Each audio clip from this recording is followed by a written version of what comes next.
Buongiorno a tutti, benvenuti a Sveglia Trieste. Oggi avremo ospiti in studio il consigliere regionale del Patto per l'Autonomia Enrico Bullian e Emanuele Cristelli di Italia Viva, quindi se vorrete dialogare con i nostri ospiti potrete farlo come sempre chiamandoci in diretta oppure scrivendoci una mail. Torneremo con i nostri collegamenti esterni anche nel parco di San Giovanni dove 2 anni fa fu trovata senza vita Liliana Resinovic. Lo faremo insieme a Claudio Sterpin con il nostro Gianluca Paladin, quindi continuate a seguirci, ma andiamo subito a vedere, come facciamo di solito all'inizio della nostra trasmissione, le previsioni del tempo con il sito dell'Osmerarpa regionale. Vediamo un po' la situazione generale. Martedì sulla regione affluirà aria secca, da mercoledì prevarrà invece un flusso di correnti mediterranee da sud-ovest molto umide e miti in quota nella notte tra mercoledì e giovedì. Un veloce fronte freddo da nord passerà nel primo mattino di venerdì, poi arriverà aria fredda e secca da nord-est. Quindi per oggi, martedì 16 gennaio, su tutta la regione cielo sereno a poco nuvoloso. Di notte al mattino soffierà vento moderato da nord in pianure di Bora, sulla costa in calo nel pomeriggio. Mentre per domani vediamo un netto cambiamento del quadro meteo, cielo coperto con precipitazioni nel corso della mattinata, inizialmente deboli a partire dalla costa e dalla zone orientali, che si estenderanno in giornata a tutta la regione e si intensificheranno in particolare sulle zone orientali e in serata. Quota neve in giornata sui 700 metri, quindi si abbassa, in innalzamento però verso sera oltre 1400 sulle prealpi e Tarvisiane. Venti sostenuti in quota sulle Giulie, la quota neve è ancora incerta. Mentre per la giornata di giovedì vediamo ancora cielo in prevalenza coperto con qualche debole precipitazione sparsa, di primo mattino piogge più probabili specie a est e sulla costa.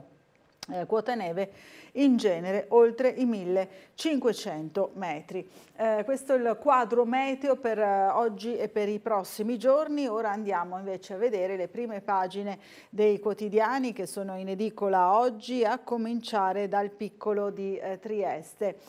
Allora, vediamo che il Piccolo in prima pagina mette il rinvio del tavolo, crisi Varsila, rinviati il tavolo e la manifestazione del 27. Andremo a vedere. Poi ancora specializzandi in era Covid, ora l'Ateneo chiede i rimborsi. Andremo a leggere anche questo nelle pagine interne. In primo piano ancora il lavoro green per 72.000, nell'intero nord-est si contano 770.000 posti creati nel settore. Boom di professioni legate all'economia sostenibile, esperti in riciclo ed eco-designer tra i più richiesti. Bioagricoltore, esperto in riciclo, tecnici della produzione e preparazione alimentare sono alcuni dei 10 mestieri green più richiesti. Fondazione Symbol ha presentato di recente il rapporto per il 2023 Green Italy, realizzato con Unioncamere con la collaborazione del Centro Studi Italia Carne.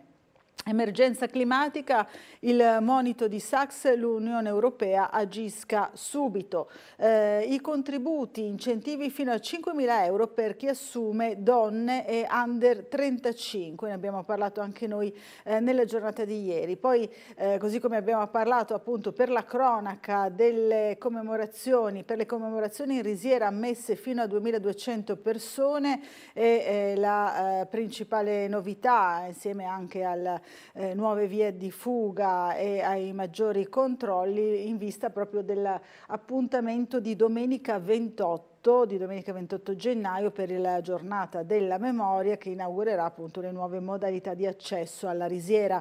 Morde e picchia la compagna, scatta il braccialetto, ancora per quanto riguarda la cronaca. E poi scuola dell'infanzia in nido a San Giovanni, 5 milioni dal PNRR.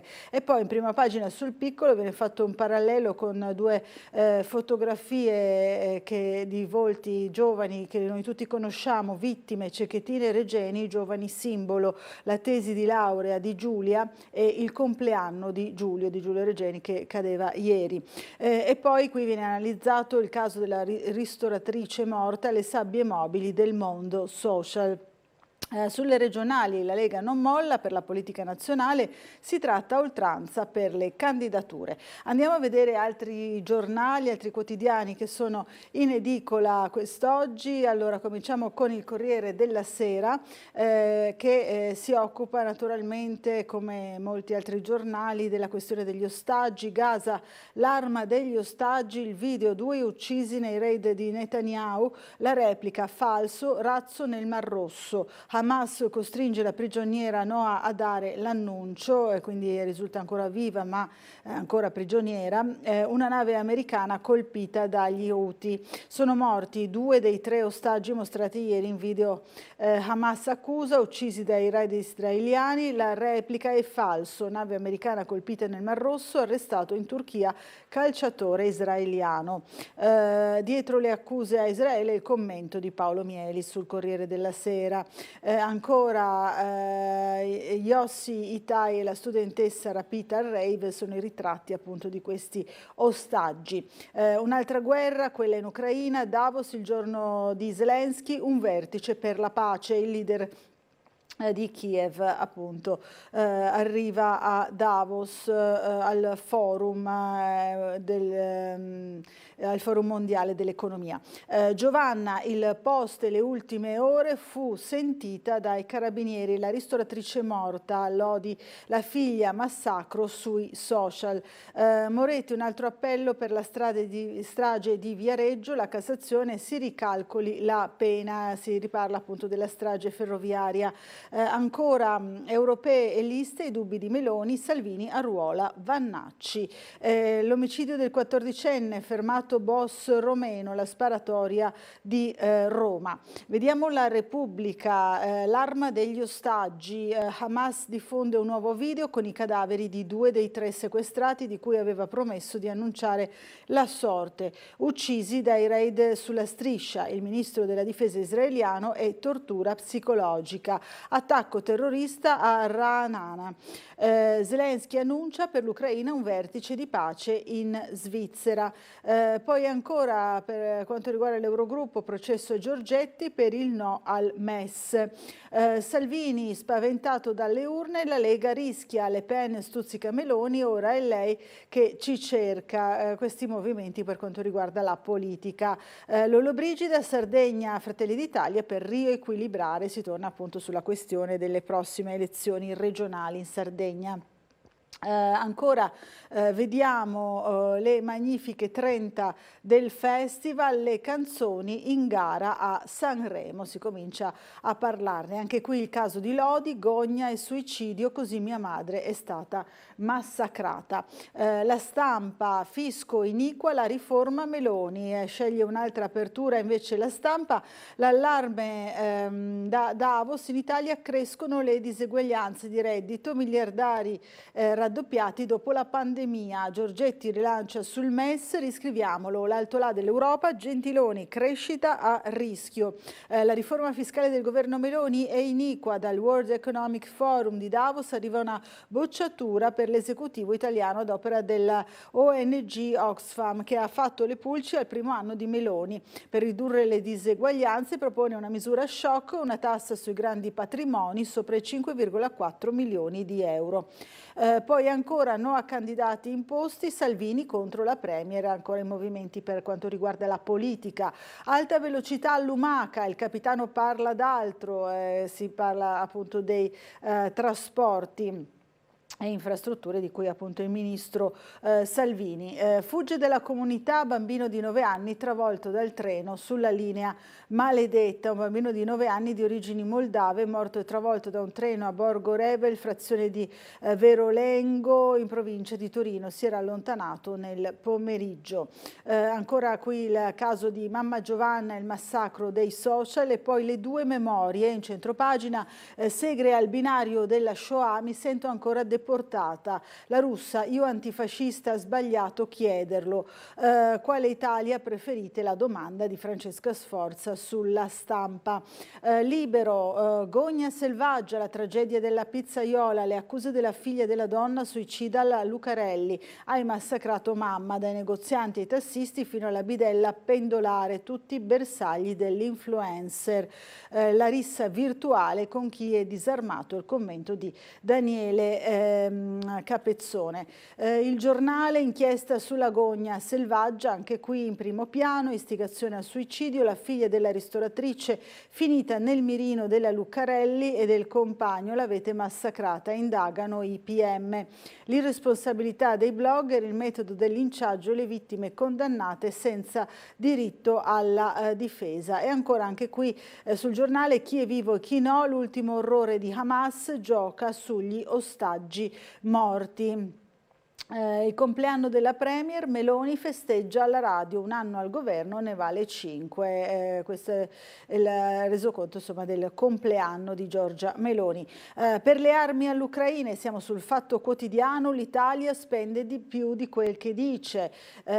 L'UPB smonta la bufala dei 700 milioni bugie di governo. Ancora arrestato RAS del PD, però il PD è contento. Nicola Oddati, capo segreteria di Zingaretti, ora con De Luca, colpo di Gratteri, soldi da imprenditore con interdittiva antimafia per gli appalti.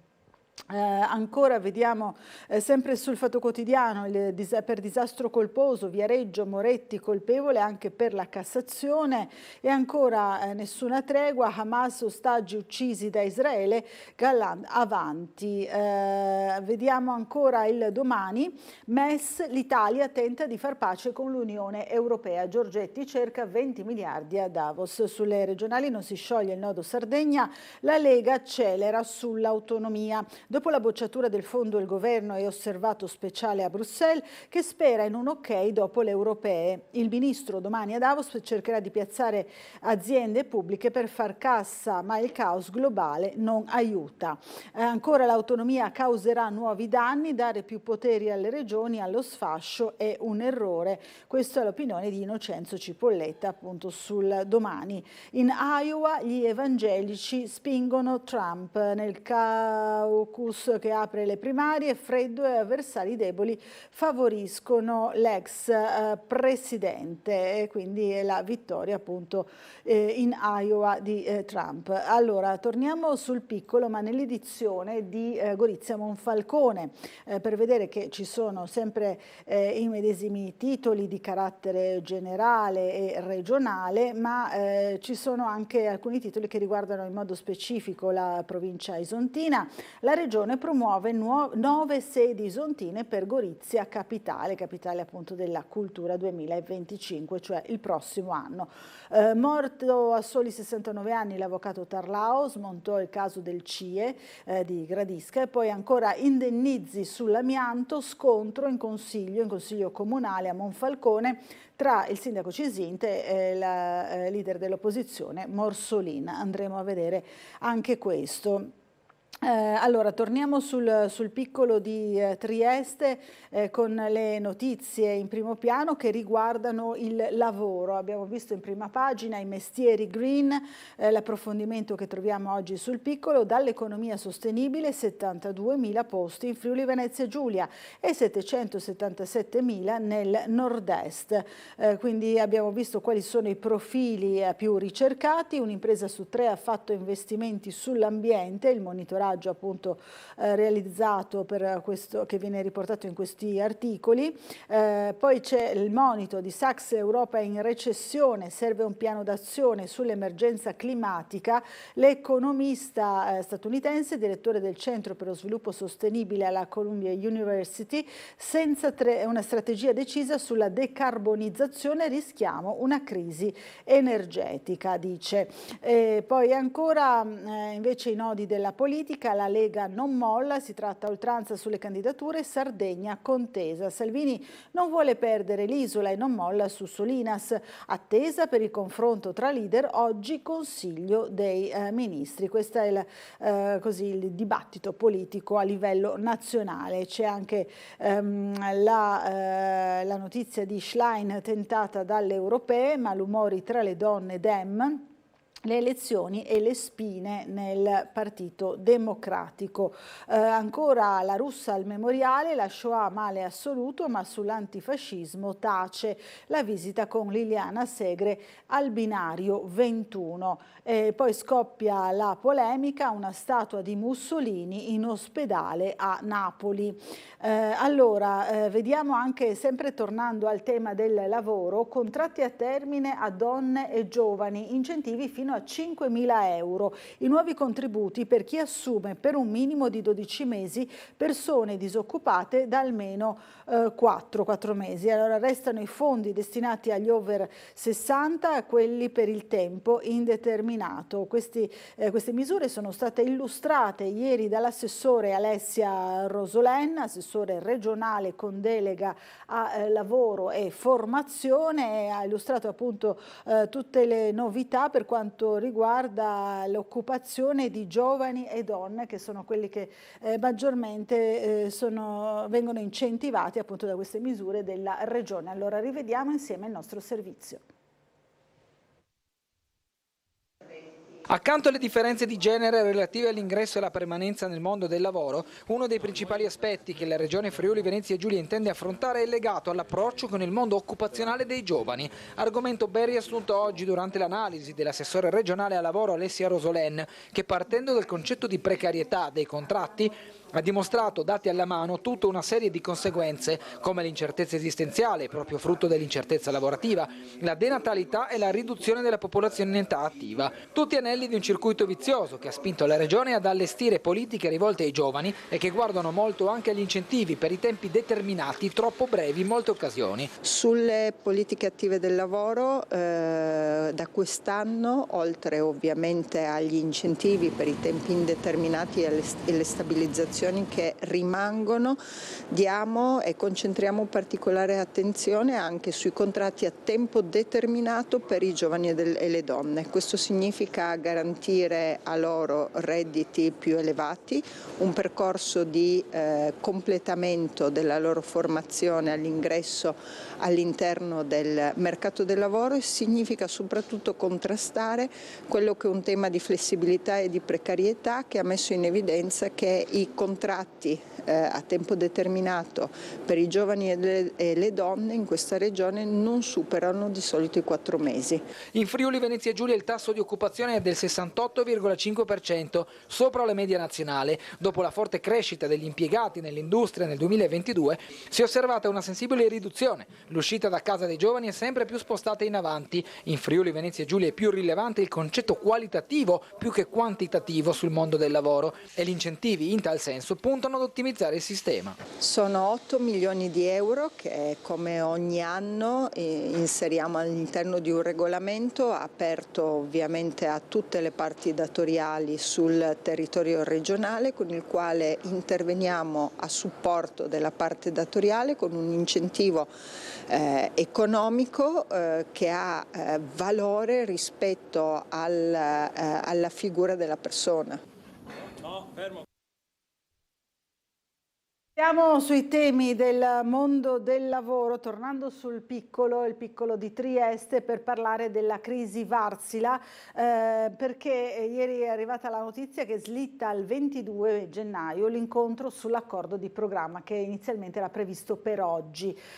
Più tempo per le proposte. Rosolen dice l'auspicio è che l'azienda abbia ritenuto meglio collaborare. Insomma, questo viene letto come un segnale anche possibilmente positivo positivo, insomma almeno questa è la speranza, però c'è anche un'altra data che viene rinviata, quindi 2 date rinviate, una comunicazione dell'azienda ai lavoratori, il rientro in fabbrica di alcuni addetti. L'ennesima settimana dell'avvertenza Wärtsilä si apre con alcuni nuovi elementi, è stato posticipato al 22 gennaio l'incontro già calendarizzato per oggi al Ministero delle Imprese e del Made in Italy sull'accordo di programma che deve coinvolgere enti, istituzioni, aziende e parti sociali nell'obiettivo della reindustrializzazione del sito produttivo di Bagnoli della Rosandra. Quindi sì, i sindacati insomma leggono questa notizia con una sorta di speranza che ci sia una volontà di collaborare.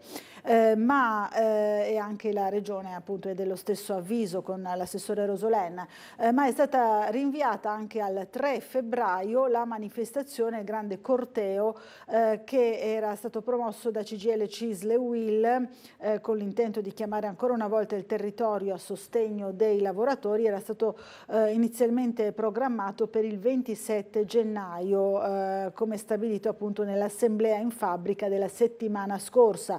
Le segreterie territoriali FIM, FIOM e WILM ne hanno comunicato ieri lo slittamento al 3 febbraio, deciso nel rispetto della comunità ebraica che ha proprio nel 27 gennaio il giorno della memoria in piazza il 3 febbraio dunque, ma nulla vieta di tenere iniziative anche prima se il 22 ci trovassimo di fronte all'ennesimo irrigidimento dell'azienda, precisa il segretario della FIM CISL Gavagnin.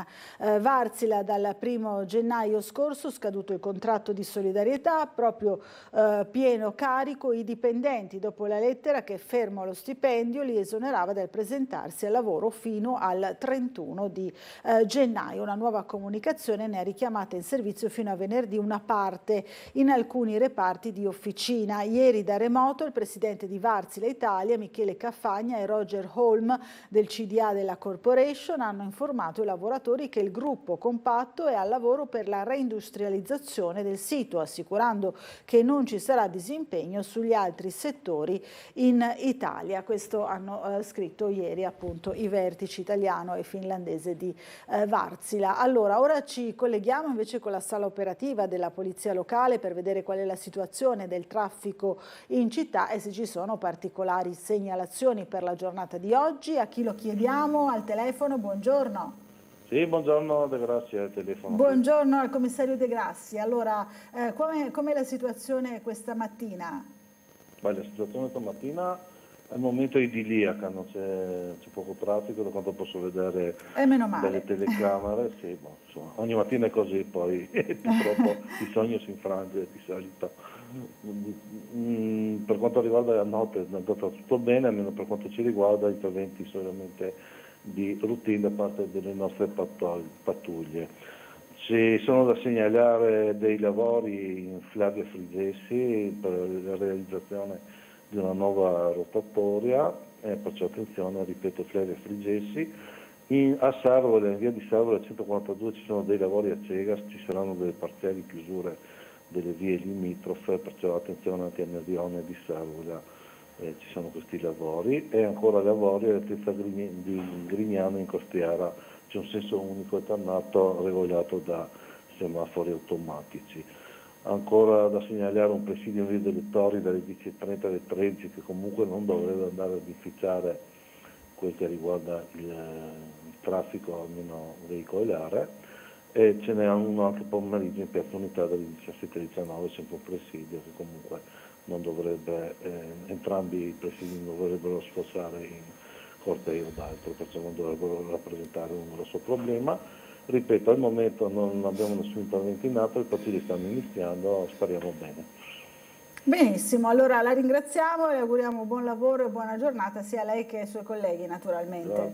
Grazie, soltanto a voi tutti. Grazie, grazie. Intanto vi facciamo sapere che non c'è nulla di rilevante da segnalare per la cronaca dalla notte, neanche dalla centrale Sores del Friuli Venezia Giulia. Allora, abbiamo citato la giornata della memoria parlando di Varsila e questa decisione di far slittare la manifestazione dal 27 al 3 febbraio, dal 27 gennaio al 3 febbraio.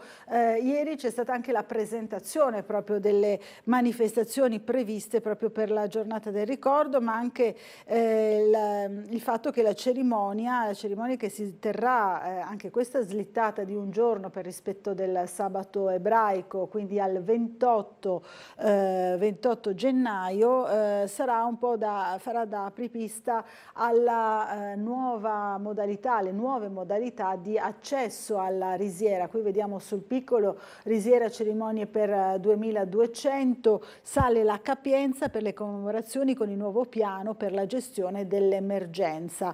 Di Piazza dice ora siamo in regola. Si è parlato anche di aumentati controlli naturalmente vista la crisi e il momento di tensione internazionale e della guerra, insomma la presenza della guerra in Medio Oriente. Allora andiamo a rivedere il nostro servizio che dà conto proprio di questi aspetti del nuovo piano dell'emergenza.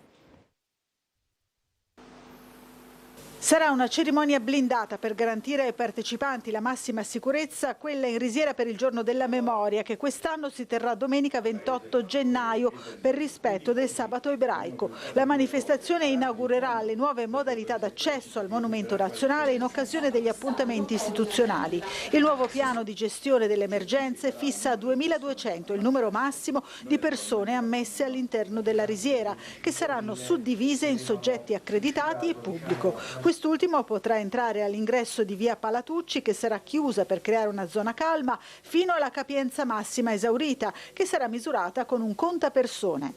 Perché avere un piano di safety performante aiuta anche nella gestione dei servizi di ordine pubblico, quindi noi naturalmente presteremo la massima attenzione. Ci sarà quest'app che in tempo reale darà il numero dei presenti all'interno della risiera. La recente riqualificazione della risiera a opera del Comune ha permesso di mettere a norma la struttura con nuove vie di fuga. Abbiamo le uscite di sicurezza, per 17 anni eravamo fuori legge, adesso siamo a norma, abbiamo 3 uscite di sicurezza per cui non ci saranno problemi.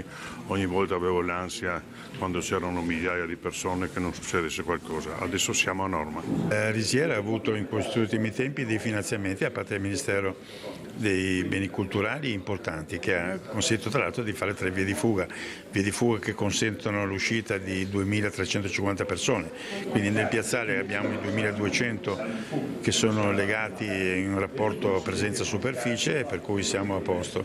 Particolare attenzione viene posta alle possibili manifestazioni di disturbo in un periodo che, con il conflitto in corso in Medio Oriente, presenta un alto livello di tensione. Faremo dei controlli mirati perché questo è il nostro compito e naturalmente andremo anche a disciplinare eventuali manifestazioni che qualcuno potrebbe avere intenzione di organizzare nelle giornate degli eventi.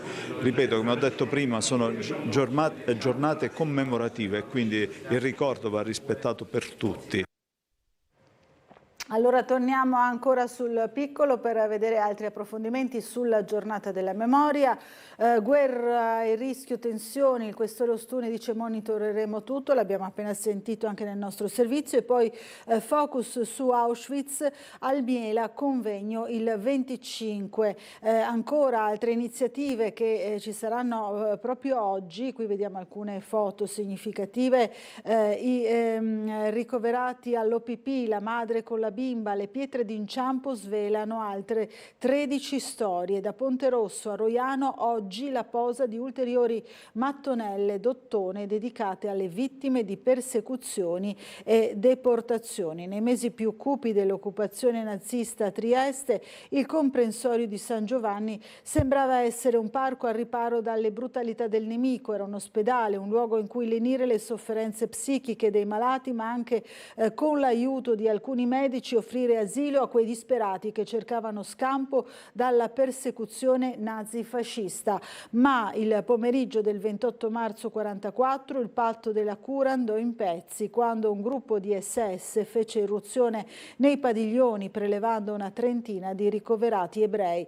Tra di loro anche l'avvocato Egon Brunner e il musicista Vittorio Menassè, caricati su un'autocorriera e trasportati alla risiera di San Sabba. Il primo fu ucciso immediatamente, l'altro arrivò all'alba successiva e partì in direzione Auschwitz, dove trovò la morte nelle camere a gas. In memoria di quanti come loro da Trieste iniziarono il proprio calvario verso l'inumanità dei campi nazisti, oggi altri 13 nomi saranno aggiunti a quelli scolpiti sulle 98 pietre d'inciampo già installate in città, ovvero quelle piccole mattonelle d'ottone disseminate per le strade triestine su iniziativa della comunità ebraica cittadina con la collaborazione del Comune e del Liceo Petrarca e l'autorizzazione della soprintendenza. Si inizia stamani alle 9 in piazza Ponte Rosso l'installazione dei San Pietrini che per mano dell'artista Gunther Demnig. La targa in memoria di Vittorio Menassè richiesta dal Festival Victor Ullmann sarà invece posta nei pressi del Conservatorio Tartini alle 10:25 e così via. Insomma, trovate sul piccolo tutte le tappe di questa giornata significativa di posa delle pietre d'inciampo, nuove 13 pietre d'inciampo in città. Parliamo ancora di Nautaverso, lo faremo subito dopo una piccola pausa pubblicitaria. Ieri si è svolto un vertice proprio su questo argomento in Camera di Commercio, allora lo vediamo fra pochissimo. Ora spazio agli spot pubblicitari, fra poco.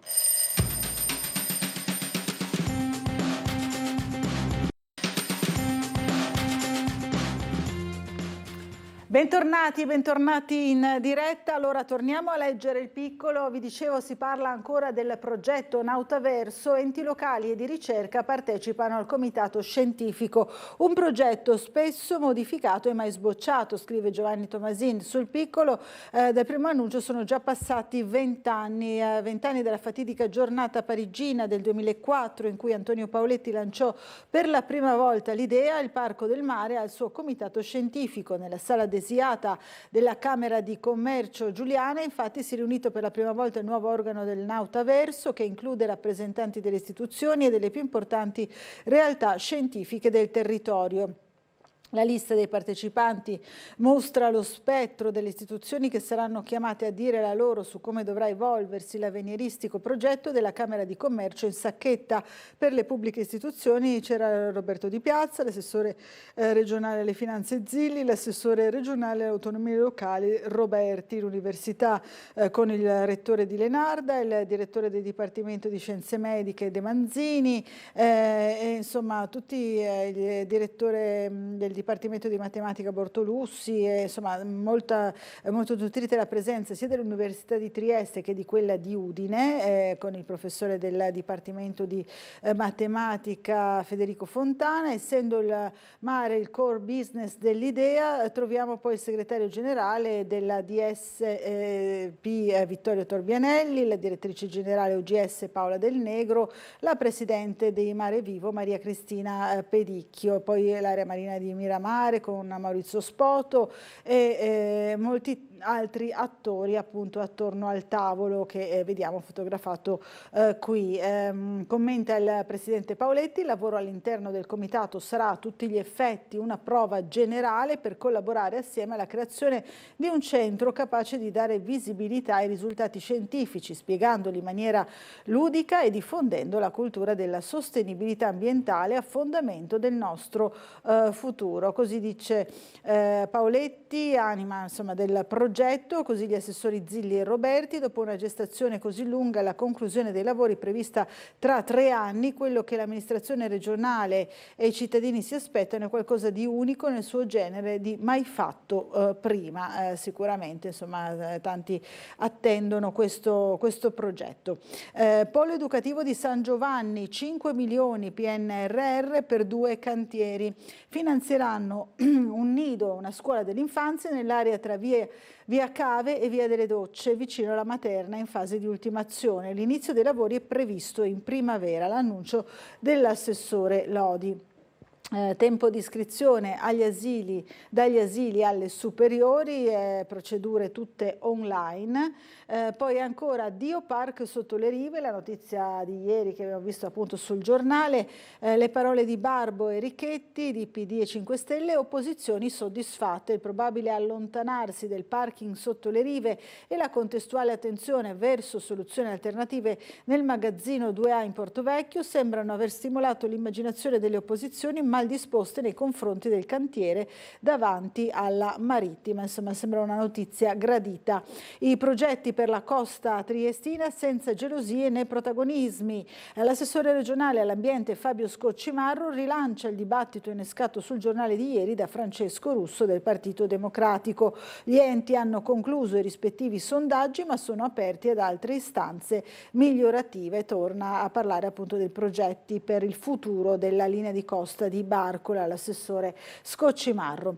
Siamo alla cronaca con una brutta notizia che abbiamo dato anche ieri, insomma, la notizia di ancora ennesime violenze reiterate nei confronti di una donna di Trieste, ma c'è stato l'intervento della questura. Morde e picchia la compagna, scatta il braccialetto elettronico. Prognosi di 40 giorni per la vittima, per un anno ha subito umiliazioni, botte e minacce. Disposto il divieto di avvicinamento. Allora rivediamo insieme il nostro servizio.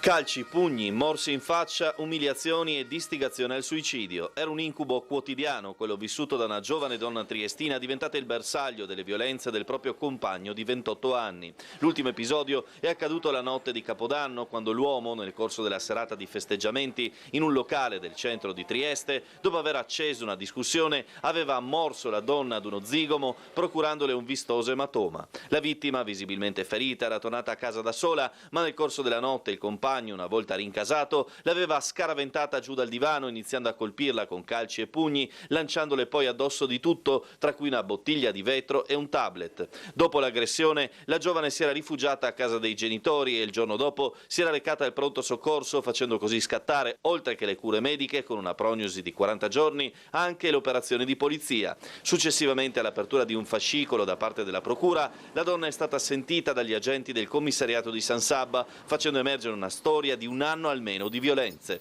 Il compagno, geloso e possessivo, l'accusava di essere disadattata, tossicodipendente e la istigava al suicidio, riuscendo di fatto a isolarla dagli amici e dalla famiglia. Ogni 3 giorni circa vi erano umiliazioni e episodi di violenza che la vittima però non aveva avuto il coraggio di denunciare. Anche nel corso di un ricovero al pronto soccorso aveva ascritto le botte ricevute ad una caduta accidentale. La polizia ha dunque fatto scattare il cosiddetto codice rosso, che si applica in base alle nuove misure varate contro le violenze sulle donne. Il GIP del Tribunale di Trieste, oltre al divieto di avvicinamento e comunicazione con la donna, ha disposto l'applicazione del braccialetto elettronico in modo da consentire la sua localizzazione in qualsiasi momento da parte della questura. Questa è la cronaca, restiamo sulle pagine della cronaca di Trieste. C'è un'altra notizia che riguarda un episodio di violenza, rapinato nel suo locale davanti al figlio minorenne, presi 2 autori del raid, implicata nel colpo una terza persona, sottratti 500 euro di incasso, si indaga sul contesto, i coinvolti tutti indiani si conoscevano. Duello delle antenne, tra una settimana inizia il rush finale, mercoledì 24 in Corte d'Appello sarà tempo per le parti di precisare la conclusione sulla pluriennale guerra delle antenne, che vede impegnate da una parte Radio Maria, dall'altra RTV Slovenia e la Repubblica di Slovenia. La vicenda è riassumibile in questi termini: Radio Maria, che ha impugnato una sentenza del Tribunale Goriziano ritenuta insoddisfacente, lamenta che il suo segnale, trasmesso in regione dall'impianto di Porzus, venga pesantemente interferito dall'impianto sloveno di Montenanos, non non distante dal confine di Stato. Secondo il legale di Radio Maria, l'avvocato fiorentino Felice Vaccaro, un esperto del diritto collegato alle radiocomunicazioni, dal 2007 che si verifica questa situazione. Insomma, ne sapremo di più sull'esito di questa vicenda il 24 gennaio. Sabato l'addio a Cernoia nella chiesa di via Benussi, l'ultimo saluto e il funerale dello storico giornalista del municipio. Ancora lettere da Parigi, l'Ince rilancia l'eredità dell'ambasciatore Caracciolo di Vietri e la raccolta di scritti del diplomatico presentata ieri a Trieste a poco più di un mese dalla sua scomparsa. Ancora altre notizie, la mobilitazione in città a sostegno di Leonardo e della sua famiglia. Qui vediamo anche un'immagine dei giocatori della Triestina con la maglietta Forza Leonardo. Al bimbo di 5 anni è stato diagnosticato un tumore, ora in ospedale, raccolte fondi, partite in più sedi, anche la Triestina Calcio in aiuto. Quindi da qualche giorno associazioni, società sportive e imprenditori della città si stanno mobilitando per dare una mano alla famiglia di Leonardo. E poi da Buonanno Trieste 13.000 euro per 2 associazioni. Confcommercio ci racconta che la cifra equamente divisa sarà consegnata a Maruzza FVG e Basque Inter Club, queste le 2 associazioni destinatarie dei soldi, dei fondi raccolti con Buonanno Trieste. E ora il prossimo servizio ci spiega tutta la destinazione appunto di questi fondi raccolti con la beneficenza, con la solidarietà. 13.000 euro a supporto di fragilità, disabilità e inclusione. È quanto raccolto da Buonanno Trieste, l'evento organizzato da Confcommercio e svoltosi la sera dell'Epifania al Teatro Stabile del Friuli Venezia Giulia. Lo spettacolo, oltre a proporre A Tribute to Cinema, performance a cura della Martino Crespi Events, che ha visto l'applaudita esecuzione di colonne sonore di successo, è stata occasione di impegno sociale a favore dell'associazione Maruzza FVG, che si occupa di promozione di cure palliative pediatriche, della terapia del dolore, e di Baskin Interclub Pallacanestro, associazione che da anni favorisce la pratica sportiva per i diversamente abili. Noi da anni lo facciamo, quest'anno abbiamo voluto trovare delle associazioni onlus che poco conosciute, per dargli un po' di luce sicuramente e anche dargli un po' di sostentamento, perché abbiamo sentito una si occupa di sport, Baskin, che cerca di far giocare ragazzi e ragazze disabili con quelli abili, dandogli sicuramente dei momenti di gioia, e dall'altro invece si occupa di sostenere le famiglie dei malati a cui hanno le cure palliative che durano anni, che non è, come ha spiegato bene la dottoressa,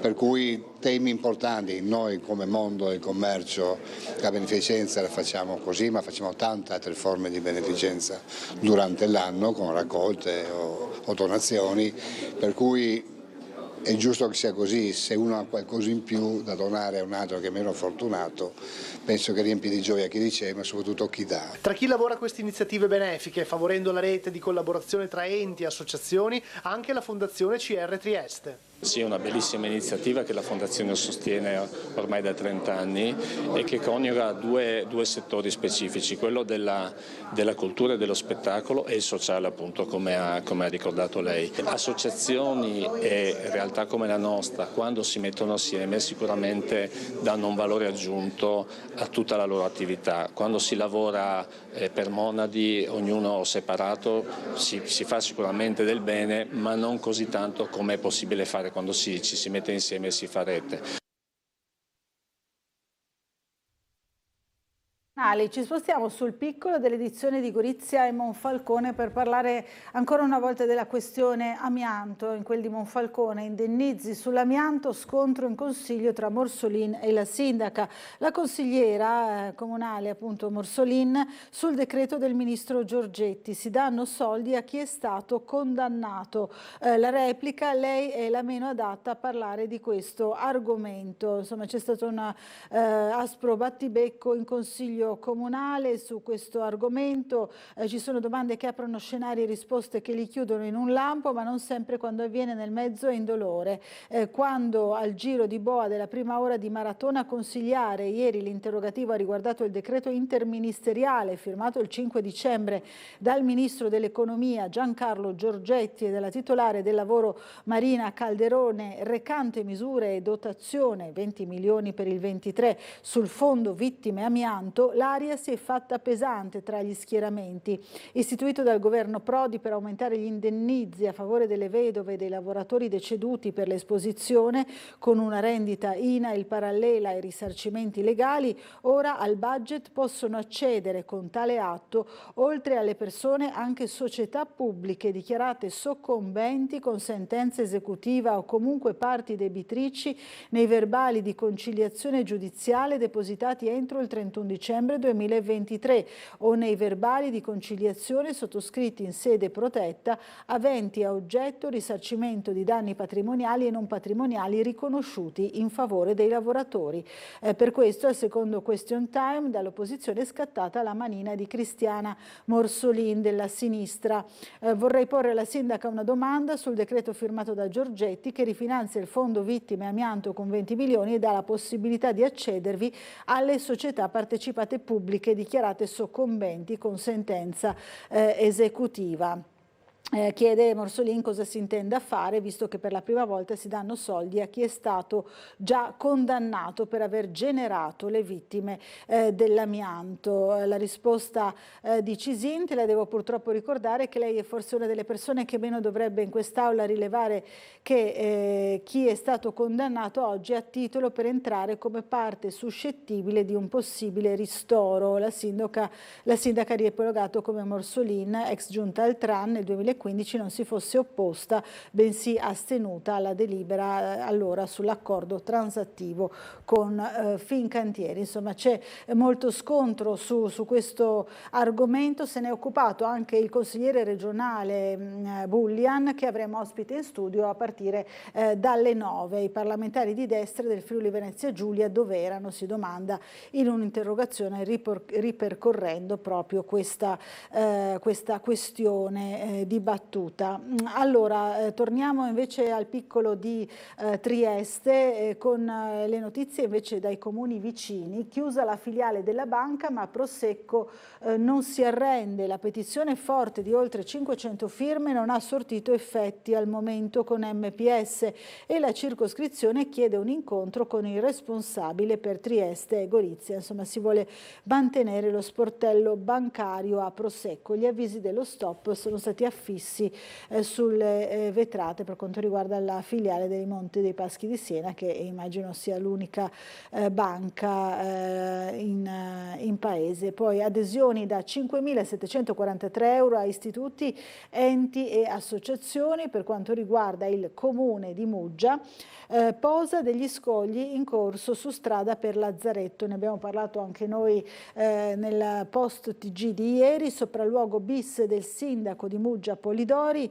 Procedono i lavori lungo il tratto di strada per Lazzaretto subito dopo Punta Sottile, interessato lo scorso novembre dalle violente mareggiate di Libeccio che hanno causato danni importanti alla viabilità e alla linea di costa. Si stanno posizionando i grandi massi calcarei provenienti da Sesana, Slovenia, per proteggere la costa da futuri fenomeni meteorologici potenzialmente dannosi. Nei giorni scorsi il sindaco Polidori aveva effettuato un sopralluogo. Ieri è tornato sul posto, nell'occasione ha chiesto alla ditta che sta effettuando la posa dei massi, la CQT Costruzioni di Latisana, di prestare particolare attenzione soprattutto agli scogli che verranno posizionati nella parte più alta, più vicino quindi alla strada. Ha detto il sindaco, ho chiesto all'impresa un accorgimento, ossia che il posizionamento dei massi, dove possibile, venga fatto in modo tale da ottenere zone piatte per chi vorrà distendersi d'estate d'estate per prendere il sole. Una richiesta che può sembrare banale, ha aggiunto il sindaco in un suo post, ma credo sia importante dare attenzione ai tantissimi bagnanti che frequentano da sempre questo tratto di costa. Ancora incontro sulla città Dementia Friendly sabato al Teatro Verdi, sempre di Muggia. Ieri noi ci siamo invece ci stiamo occupando di un dibattito che riguarda la sanità e in particolare la questione dei medici di base dopo le parole riferite al Ring dall'assessore regionale alla salute Riccardo Riccardi. Stiamo sentendo un po' i pareri appunto dei medici di base sulla questione della loro presenza insomma, nelle cosiddette case di comunità. Ieri abbiamo sentito il segretario del sindacato dei medici italiani Cocciani, allora risentiamolo insieme. Ma come dicevo, l'esperienza delle case comunità non nasce oggi, non nasce in Friuli Venezia Giulia, è una realtà consolidata e dappertutto si basa sull'integrazione anche con il medico di medicina generale. Quindi in realtà credo non sia un problema, non sono i medici di medicina generale ad aver cambiato idea rispetto a questo modello organizzativo. Noi siamo sempre stati disponibili a ragionare e a discutere di ogni tipo di riforma, compreso questa. Segnalo però che rispetto ad anni fa in questo momento c'è un problema fondamentale che qualche anno fa non c'era, cioè quello della drammatica carenza di personale medico, che riguarda tutti gli operatori sanitari e riguarda in particolare i medici di medicina generale. Così il segretario regionale del Sindacato Medici Italiani Lorenzo Cocciani sul ragionamento dell'assessore regionale alla sanità Riccardo Riccardi relativamente all'impiego dei medici di famiglia nelle case di comunità e in particolare dell'impossibilità per la regione di imporre una destinazione ai professionisti dentro queste strutture votate a fronteggiare i pazienti cronici sul territorio ma anche a risolvere dei casi in situ senza intasare i pronto soccorso. Per ottenere più disponibilità dai medici di famiglia, secondo Cocciani, serve i medici di medicina generale sono pochi, hanno molti pazienti e sono pieni di diciamo, lavoro burocratico, amministrativo, eccetera, che distoglie ore medico dall'assistenza al cittadino. E in questo caso la politica deve dare risposta prima di tutto a questi due nodi, cioè uno,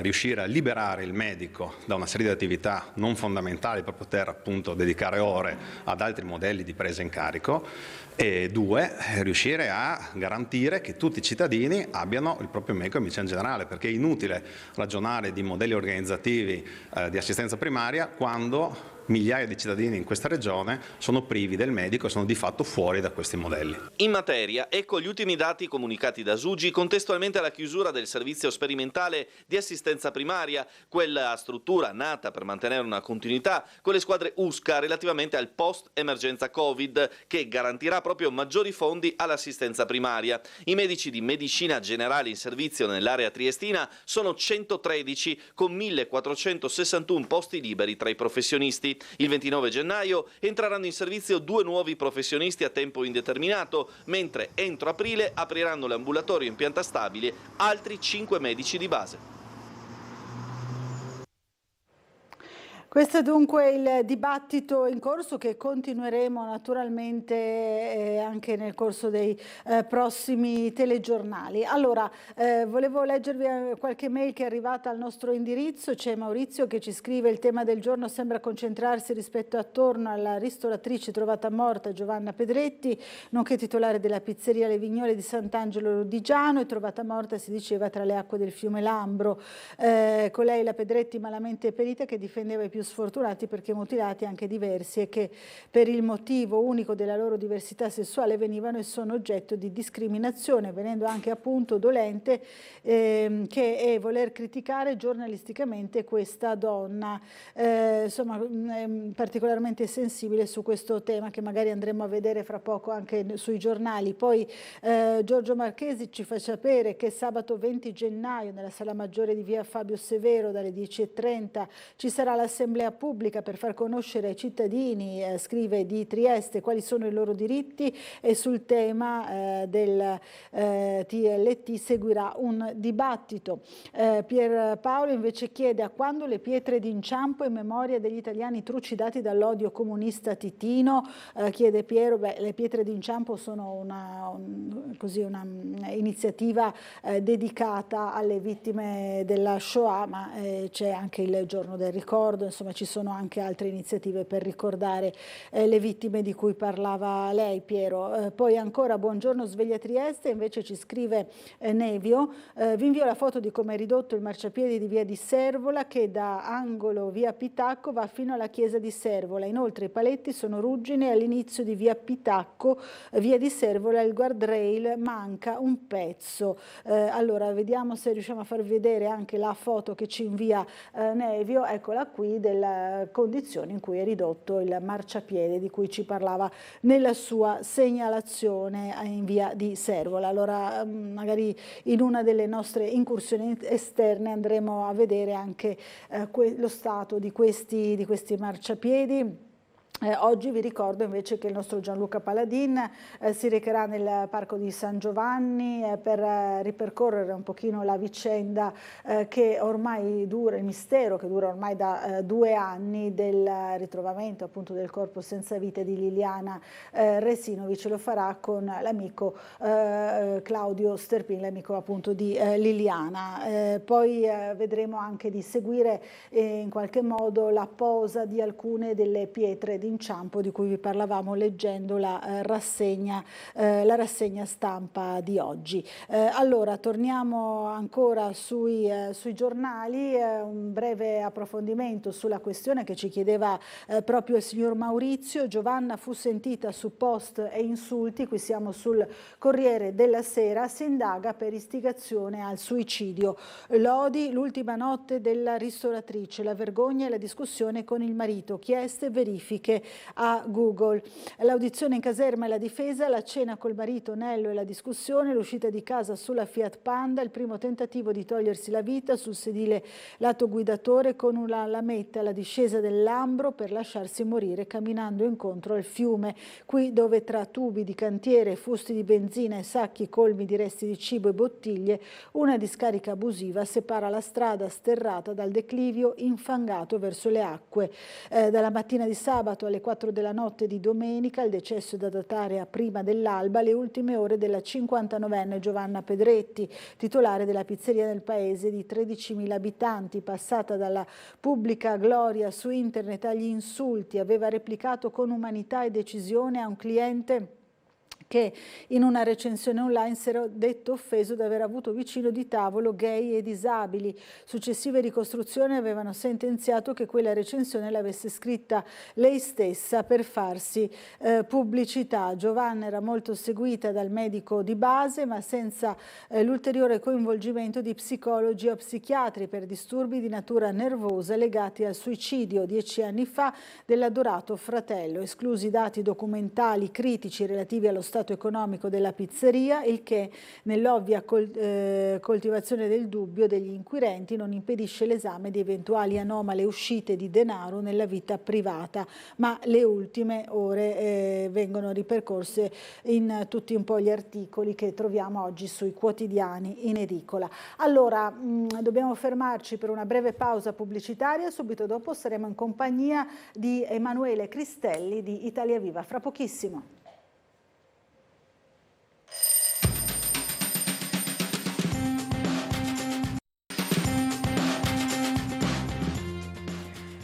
Allora, bentornati in diretta a Sveglia Trieste. Siamo in compagnia del coordinatore, del portavoce regionale di Italia Viva, Emanuele Cristelli. Buongiorno, bentornato nei nostri studi. Questo ruolo dopo la fine della fase dei congressi, no, che si è nomine dei nuovi organismi. Quindi portavoce a livello proprio del Friuli Venezia Giulia. Sì, quindi si occupa naturalmente del dibattito politico a livello regionale principalmente, naturalmente con incursioni. Siamo qui, siamo a Trieste, ovviamente ci occupiamo anche di triestino, ma anche del dibattito nazionale, perché volevo così partire dall'editoriale di Luca Baldeschi oggi sul Piccolo, no? Questo incrocio che decide il futuro. Il calendario, dice, della politica italiana offre proprio nella giornata di oggi un incrocio di appuntamenti straordinariamente importante. Perché? Di che cosa ho letto ci sarà oggi? Piacevolmente l'editoriale di Luca Baldeschi, che insomma ringrazio anche perché a volte pagine di questo tipo di giornalismo aiutano i lettori, si può dire anche a volte distratti la mattina quando leggono il caffè, leggono i titoli. No? È importante anche a volte mettere anche dei titoli che facciano soffermare le persone a ragionare su quello che a volte la politica può in qualche modo, il modo in cui può incidere la politica sulla vita di tutti i giorni. No? A volte pensiamo che il dibattito politico, le schermaglie o il dibattito, adesso si parla di confronto nel centrodestra su varie questioni, non incida nella vita reale delle persone, ma in realtà sappiamo che nella concretezza poi ogni decisione ha un effetto. Baldeschi passa dal tema dell'eutanasia, che oggi è in discussione in Consiglio regionale in Veneto attraverso una decisione anche un po' di forza del Presidente contro il volere degli alleati del centrodestra, che ha posto una questione etica. Io a titolo personale mi sono speso negli mesi scorsi. Noi riteniamo comunque come partito che sia un tema su cui discutere, poi ci sono le diverse sensibilità, però a differenza di chi pensa che debbano essere dei tabù, sicuramente porre nel centrodestra dei temi così scottanti è comunque un tema politico, cioè dire dove va il centrodestra in Italia nei prossimi anni, come anche le alleanze sulle regionali. Le alleanze sulle regionali non è solo un gioco di pedine, è un'affermazione di forza di un nuovo equilibrio che vede un partito di destra, non più di centrodestra come era in passato con Forza Italia, con Silvio Berlusconi nelle percentuali che conoscevamo, e che afferma la sua primazia. E quindi che è una reclama anche, no? In qualche modo il suo ruolo. E quindi diciamo che sono tutte una serie di cose che danno il senso che sta cambiando anche quella che è l'epoca politica del nostro paese. Vedremo dove ci porterà. Dove ci porterà questo incrocio particolare, di temi forti, lo possiamo dire, assolutamente. Allora, abbiamo una telefonata. Pronto, buongiorno. Chi è in linea con noi? Allora, come sempre, grazie alla gentile centralinista signora Paola. Buongiorno Claudio. Gentile, la regia che mi manda in onda. Buona giornata alla bellissima nostra signora della televisione, Laura Buccarella. Troppo buono Claudio, grazie, buongiorno. È la pura verità. Sono Claudio Visentini, la ringrazio per il suo puntuale servizio nel telegiornale ieri sulla possibile esternizzazione ai privati dell'ottimo, dell'eccellente centro prelievi dell'ospedale Maggiore. Si sono allarmati anche i sindacati. Mi piace nominare Fabio Potosi, è stato il primo a dare l'allarme. È vero. Chiedo all'amico di Italia Viva, Emanuele, di portare il discorso in ogni sede. Grazie e buon lavoro. Grazie Claudio, è sempre attento alla cronaca, in particolare per il settore della sanità. Lo ringraziamo per questo spunto. Ieri abbiamo sentito proprio il segretario della FIALS regionale Fabio Potocnik, ma era insieme anche ai colleghi della CGIL e della CISL in questo allarme lanciato sulla possibile esternalizzazione e privatizzazione, no, poi del servizio di centro prelievi dell'ospedale Maggiore, che i sindacati e anche i cittadini come il signor Claudio vogliono sia mantenuto pubblico, insomma.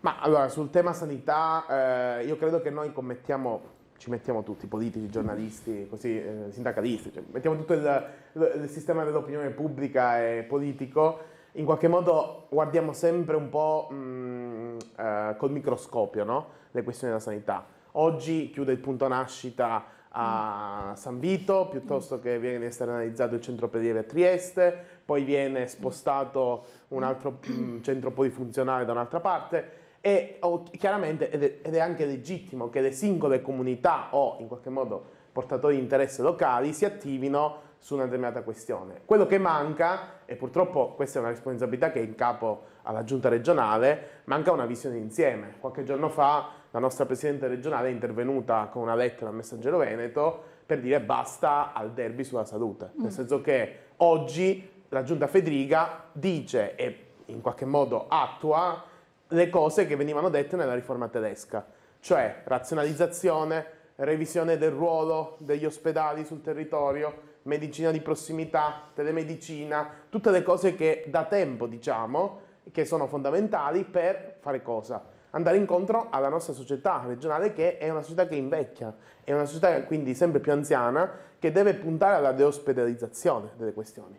Ora, andando nello specifico sulla questione del centro prelievi o su serve a poco, serve avere un'idea di massima su quello che deve essere l'orizzonte. Se l'orizzonte prevede di svuotare e scaricare la tensione sugli ospedali rispetto ad alcune attività che possono essere tranquillamente gestite in maniera differente, dobbiamo cercare di valutare tutte le soluzioni migliori. Magari questa non sarà la migliore per il centro prelievi, però sicuramente questo approccio minimalista sulle singole questioni, senza avere un quadro insieme e senza avere il coraggio, mi consenta, da parte del centro-sinistra, che oggi non ha il coraggio di difendere le cose per cui si è battuto anni fa e quindi si oppone oggi ad alcune cose che in parte giustamente adesso dice l'assessore Riccardi, ricalcando quello che dicevamo noi in passato, sembra un po' un gioco delle parti e quindi noi riteniamo che sicuramente non ci debba essere un derby, cioè non c'è chi ha ragione e chi ha torto, ci dovrebbe essere una visione comune sul tema e quindi dire chiusura del centro prelievi serve o non serve nell'ottica di medio termine e di lungo orizzonte.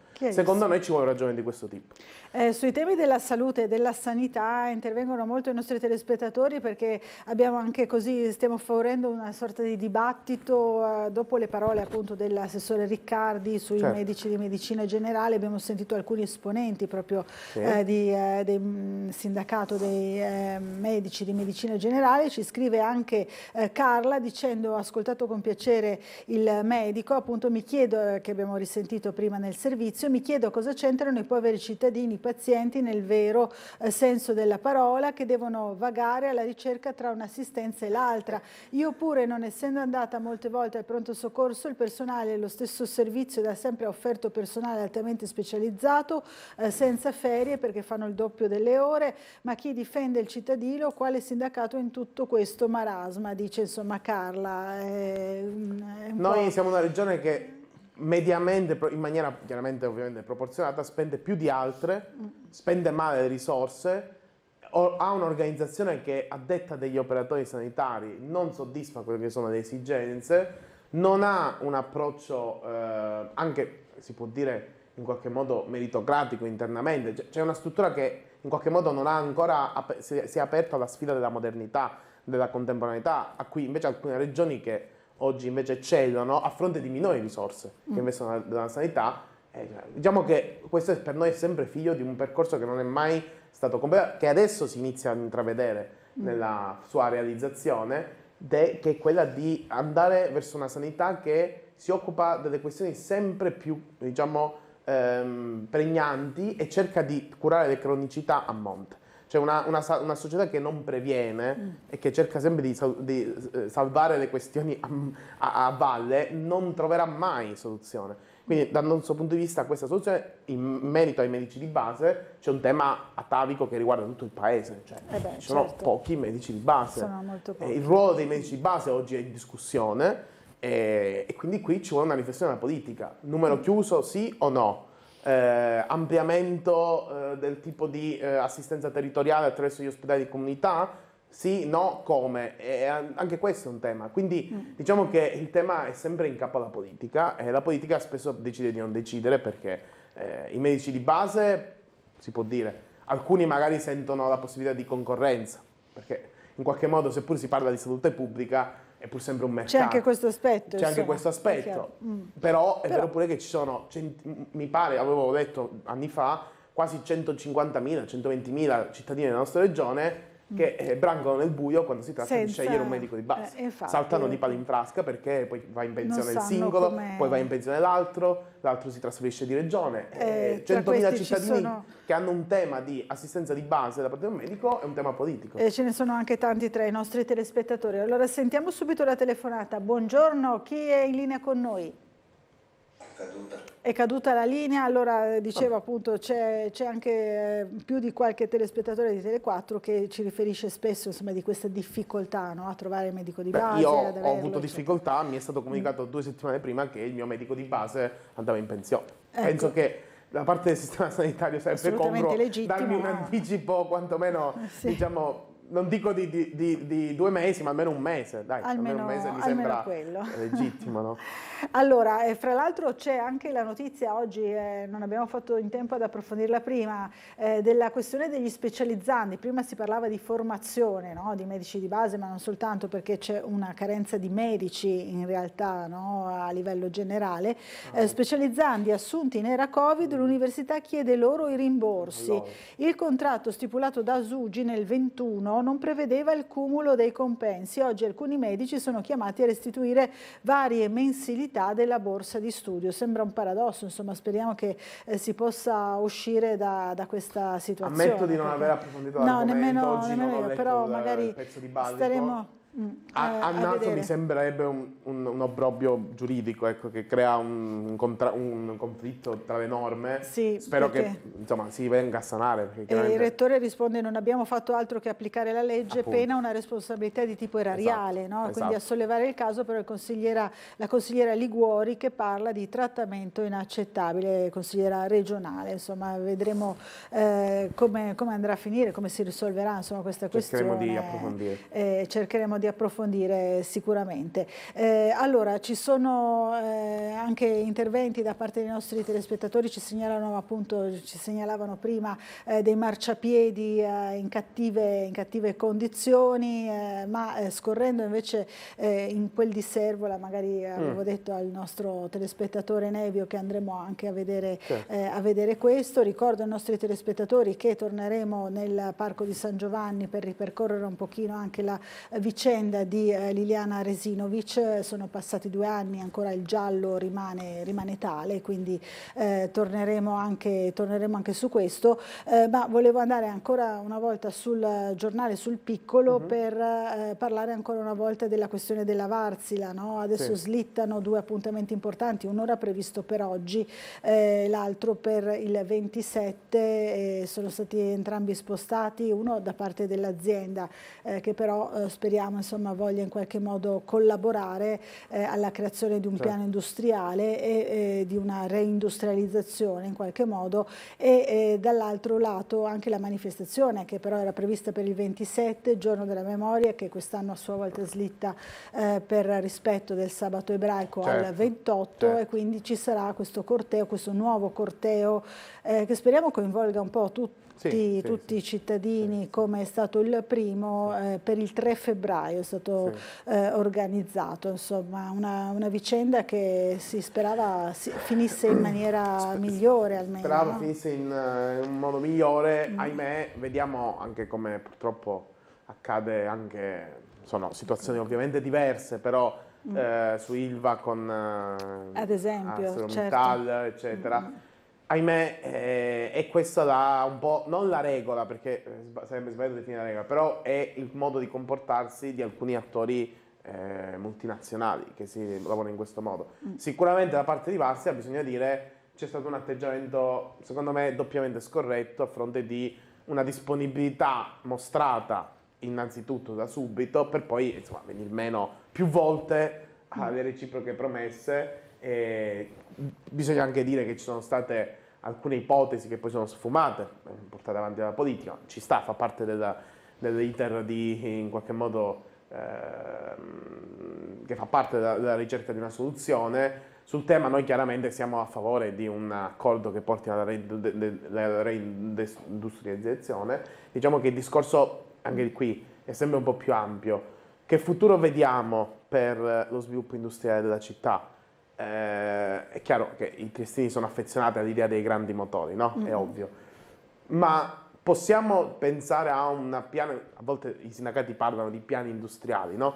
Che spetterebbe anche alla politica in qualche modo definire. Ecco, forse insieme a questa iniziativa, forse è il momento giusto per avviare una riflessione anche sul varare un piano industriale regionale complessivo, no? Cioè che ruolo poter dare a questo tipo di complesso industriale su Trieste. E questo, diciamo, fa parte della cosa. Intanto la principale preoccupazione deve essere tutelare l'occupazione, quindi avviare un progetto di reindustrializzazione attraverso magari attori e player che siano a partecipazione statale, magari, infatti, ma transitoriamente per finalizzare su un progetto veramente solido e che non sia in qualche modo, come si può dire, vulnerabile in base a quelli che sono i sostegni più o meno agevolati da parte dello Stato, nel senso che ci sia veramente una solidità economica, un business plan che abbia contezza di quella che è la realtà economica del nostro territorio, anche trasfrontaliero, perché noi ci dimentichiamo sempre di avere il nostro baricentro più europeo che va anziché verso, diciamo, l'Italia e l'Ovest, quindi cerchiamo di anche tenere in conto questo. Allora, oggi sulla prima pagina del Piccolo c'erano anche le due foto di due giovani vittime italiane che fra l'altro per casualità condividono anche lo stesso nome, Giulia Cecchettin e Giulio Regeni.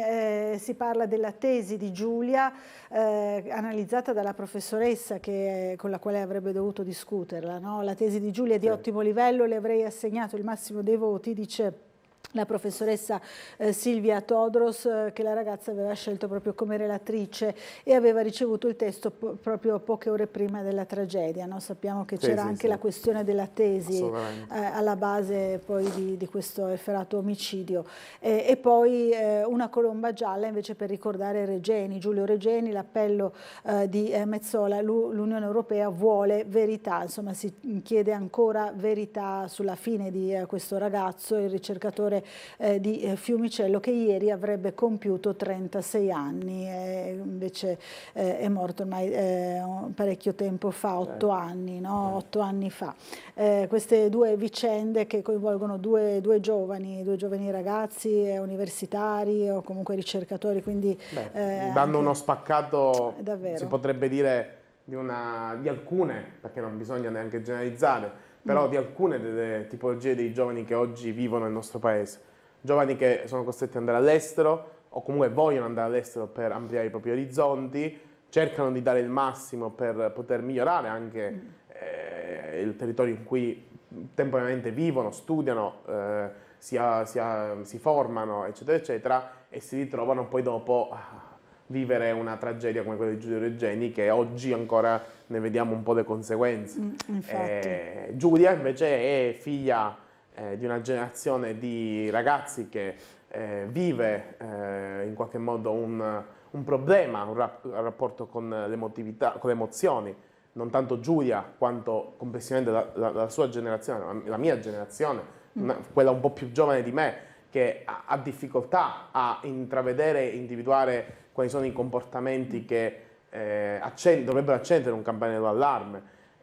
Quindi ci pone una riflessione, ovvero i giovani di oggi conoscono le emozioni, le sanno gestire quando vi si approcciano? Purtroppo credo di no, e quindi noi dovremmo impegnarci in tal senso, uno, per far capire innanzitutto bene ai ragazzi che amore vuol dire rispetto e amore non è possesso, e purtroppo anche, io lo dico senza problemi, anche in alcune delle manifestazioni artistiche che ci sono, canzoni di oggi, c'è molta questa concezione del possesso, forse perché un po' i giovani di oggi pensano di non avere il controllo sulle loro vite e quindi quando hanno la possibilità di vedere, di avere il controllo su qualcosa, ne fanno quasi un'ossessione. Quindi l'esperienza di Giulia, quindi la morte tragica di Giulia, ci deve dare, secondo me, questo contributo, cioè quello di impegnarci per una vera educazione alle emozioni, all'affettività, e non solo una discussione, diciamo, cerebrale che si fa quella del giorno dopo. Che fra l'altro era anche un po' nei contenuti dell'intervista che abbiamo fatto ieri al questore di Trieste, che ha parlato di un caso di cronaca, l'applicazione del braccialetto elettronico a un uomo, un giovane fra l'altro, no? Neanche trentenne, insomma, che picchiava, vessava, umiliava la compagna, e diceva appunto il questore che c'è proprio questa difficoltà, no? A gestire i propri sentimenti. Poi magari lo risentiamo, ma prima sentiamo la telefonata. Pronto, buongiorno, chi è in linea con noi? Luisa. Luisa, buongiorno. Ormai la mia voce la conoscete. Come no, allora, certo, buongiorno Luisa. Ecco, allora, la sa immagina cosa che vuol dire, no? Certo. Penso che sarà il giorno della memoria. Certo. L'altro anno non sono andata perché era veramente una grandissima confusione, no? Era anche pericolo, non so cosa che è successo appena. E sto anno ho paura. veramente, perché adesso il 13 era il compleanno del mio papà, che sono da un attimino a portare un po' di rosette, però adesso dove ho fatto anche le porte di fuga e ho paura, perché veramente adesso che c'è la guerra in Israele, no? Bisogna stare molto attenti, perché là sarà da tutta la parte, tutta l'Italia gente, e anche gente che farà un poco di confusione. Allora bisogna, per favore, la polizia, i carabinieri che stiano attenti, perché mi ho una paura, mi ho tanta paura stavolta per via di questo che è successo, la guerra con la Palestina, no? E allora bisogna veramente occhi aperti, e non so neanche se andrò, perché veramente sarà una confusione veramente tremenda.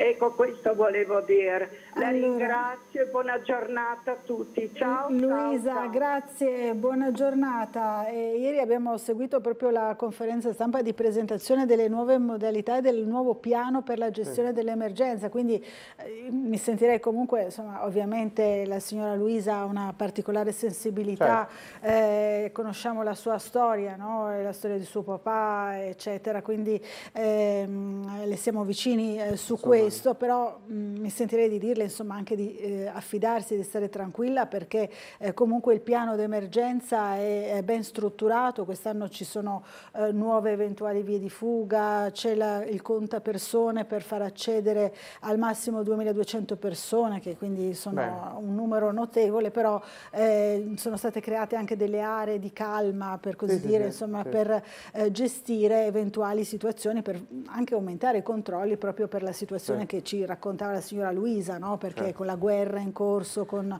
tutte le tensioni internazionali, è normale. Condivido l'appello a fidarsi in qualche modo delle nostre istituzioni, delle forze dell'ordine. Insomma, si dà evidenza che c'è stato un lavoro per rivedere. Ovviamente io però raccolgo un po' quello che è il feedback politico, no? Di questa segnalazione, cioè c'è paura.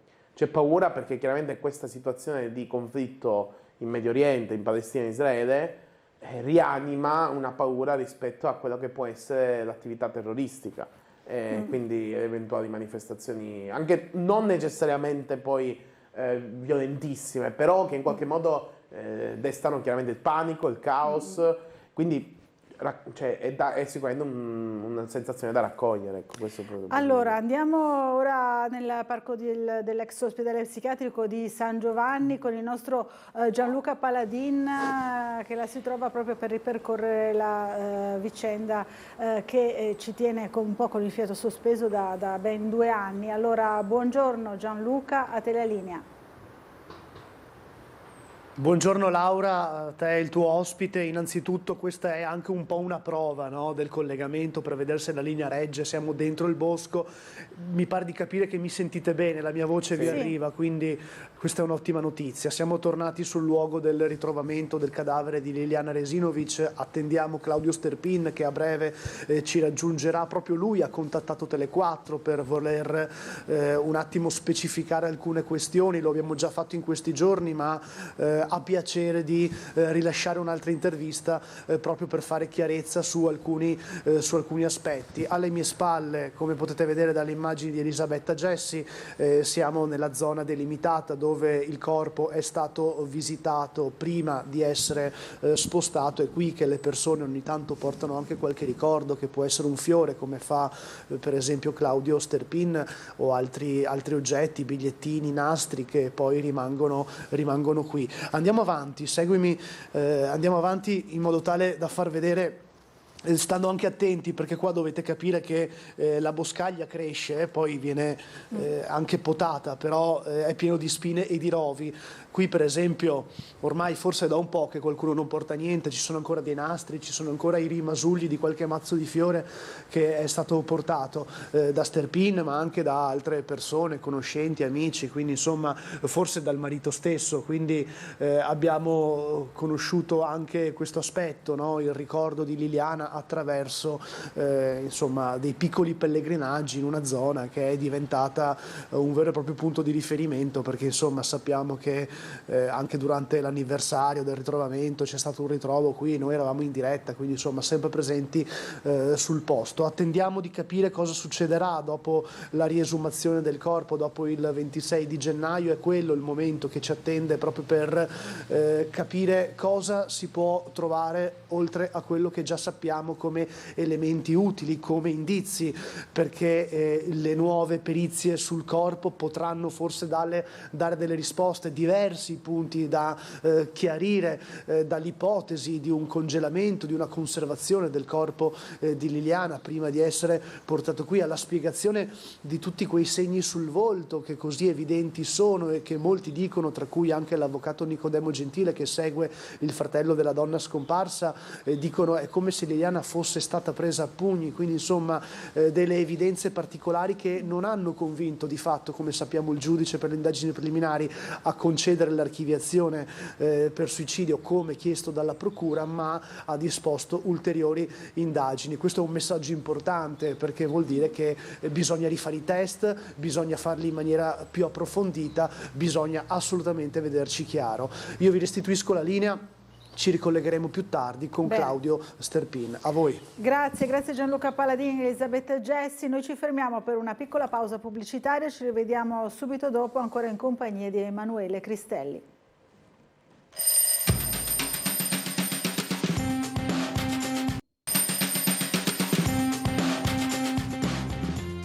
Bentornati in diretta a Sveglia Trieste. Allora siamo sempre in compagnia del portavoce regionale di Italia Viva, Emanuele Cristelli, qui con noi a rispondere anche alle vostre telefonate, alle vostre mail. C'è ancora un'altra segnalazione di un marciapiede, più marciapiedi in realtà dissestati. Iniziano a essere tante. Le leggiamo, c'è la signora Roberta in questo caso che ci segnala, dopo faremo vedere anche le fotografie, dal 22 che continua a segnalare il dissesto del marciapiede a Servola della via Pitacco lato destro, dalla fermata del bus 8 avanti, lato numeri dispari, in particolare anche perché il lato opposto, ex supermercato macelleria, praticamente non c'è, costringe a scendere in mezzo alla carreggiata non solo carrozzine, bambini e disabili.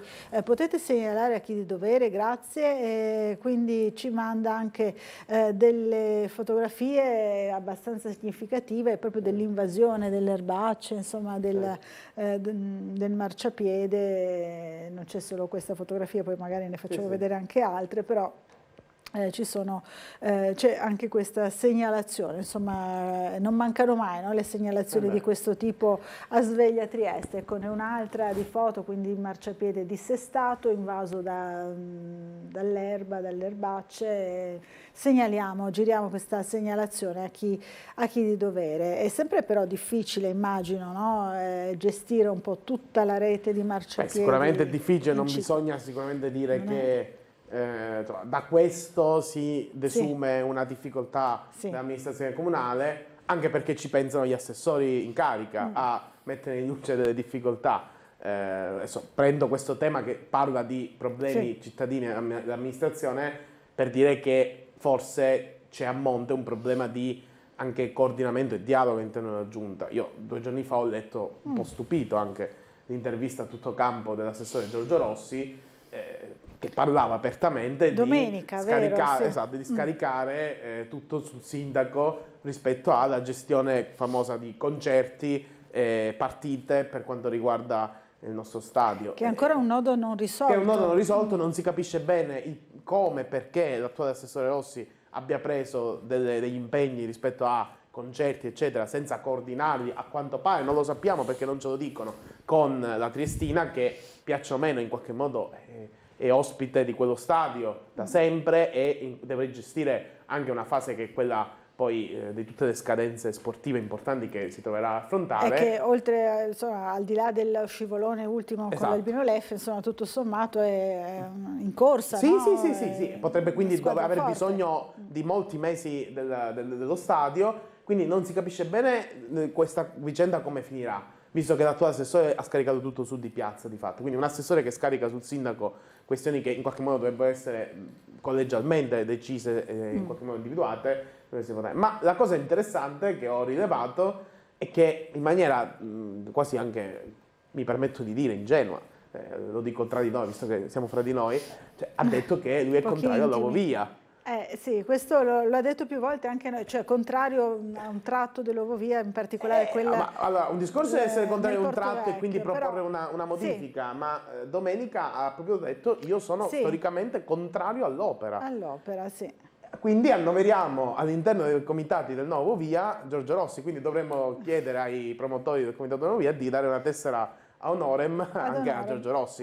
Io non mi iscrivo perché noi abbiamo una posizione diversa, un po' più aperturista, però è chiaro che c'è un tema politico, cioè la giunta di piazza con uno degli assessori, diciamo, penso tra i più importanti, visto che è lo storico braccio destro del sindaco, che è contrario all'Ovovia.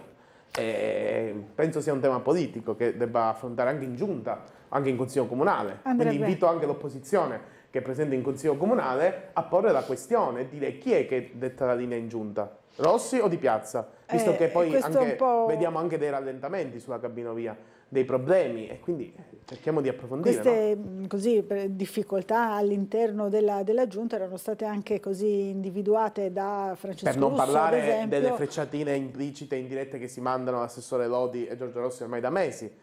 Quindi c'è una divisione anche fra il partito che tenderà sempre di più a essere il partito di maggioranza relativa e una lista che era quella del sindaco, che invece ormai è sfaldata e non esiste più, e lo sappiamo bene, neanche in consiglio comunale non ha praticamente più nessun rappresentante.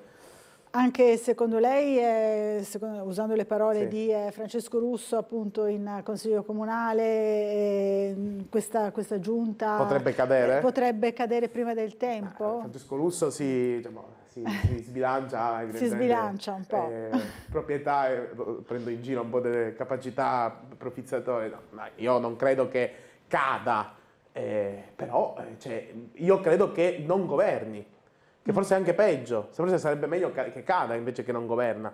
Quindi io credo che c'è un tema di governabilità della città, c'è un tema di interessi in gioco, c'è un tema di interventi che destano chiaramente preoccupazione e anche stupore di una giunta che non ha più un collante. E quindi questo è un tema politico e spero che l'opposizione ne faccia tesoro e cerca di imporlo anche in consiglio comunale questo tema. Chiaro. Allora abbiamo una telefonata e poi ci colleghiamo penso con il nostro Gianluca Paladin, che dovrebbe essere pronto insieme in compagnia appunto di Claudio Sterpin. Pronto, buongiorno, chi è in linea con noi? Buongiorno, sono Marini, parlo da Trieste, Friuli Venezia Giulia. Volevo salutarla a lei e il suo ospite. La salutiamo, buongiorno. Volevo solo fare un paio di un'osservazione. Io sono un ex lavoratore di una fabbrica di motori grandi dal 1979. Non posso fare il nome, con 38 anni di contributi e poi tagliato fuori, diciamo, senza pensione, senza contributi, cioè per la legge Fornero. Va bene, e ascolto molte interviste vostre che non corrispondono alla realtà. Questa è una mia osservazione. In secondo luogo vorrei fare un'osservazione che una signora della Carnia ha anche chiuso un ospedale vicino ad Osoppo, antisismico, perché non era all'altezza di avere ricoveri. Diciamo, riusciamo a convincere una donna in travaglio che deve fare diversi chilometri E torna sul tema insomma della chiusura delle strutture sanitarie. Dico una cosa, potete divagare, io non ho nessunissimo problema. Vi ricordo ancora questo. Velocissimamente. Sanità, istruzione e sicurezza non devono rendere, sono loro dovrebbero al essere nostro pubbliche. servizio. Ho capito. È troppo facile tagliare sulla sanità, istruzione e sicurezza. Va bene, grazie al nostro telespettatore. La linea era un po' disturbata, ma insomma si è capito bene, no? Il messaggio. Allora, non so se riusciamo a commentare questa telefonata, perché vedo già pronto però il nostro Gianluca Paladin da San Giovanni. Allora, gli diamo subito la linea. Nuovamente buongiorno a te e anche al tuo ospite Gianluca.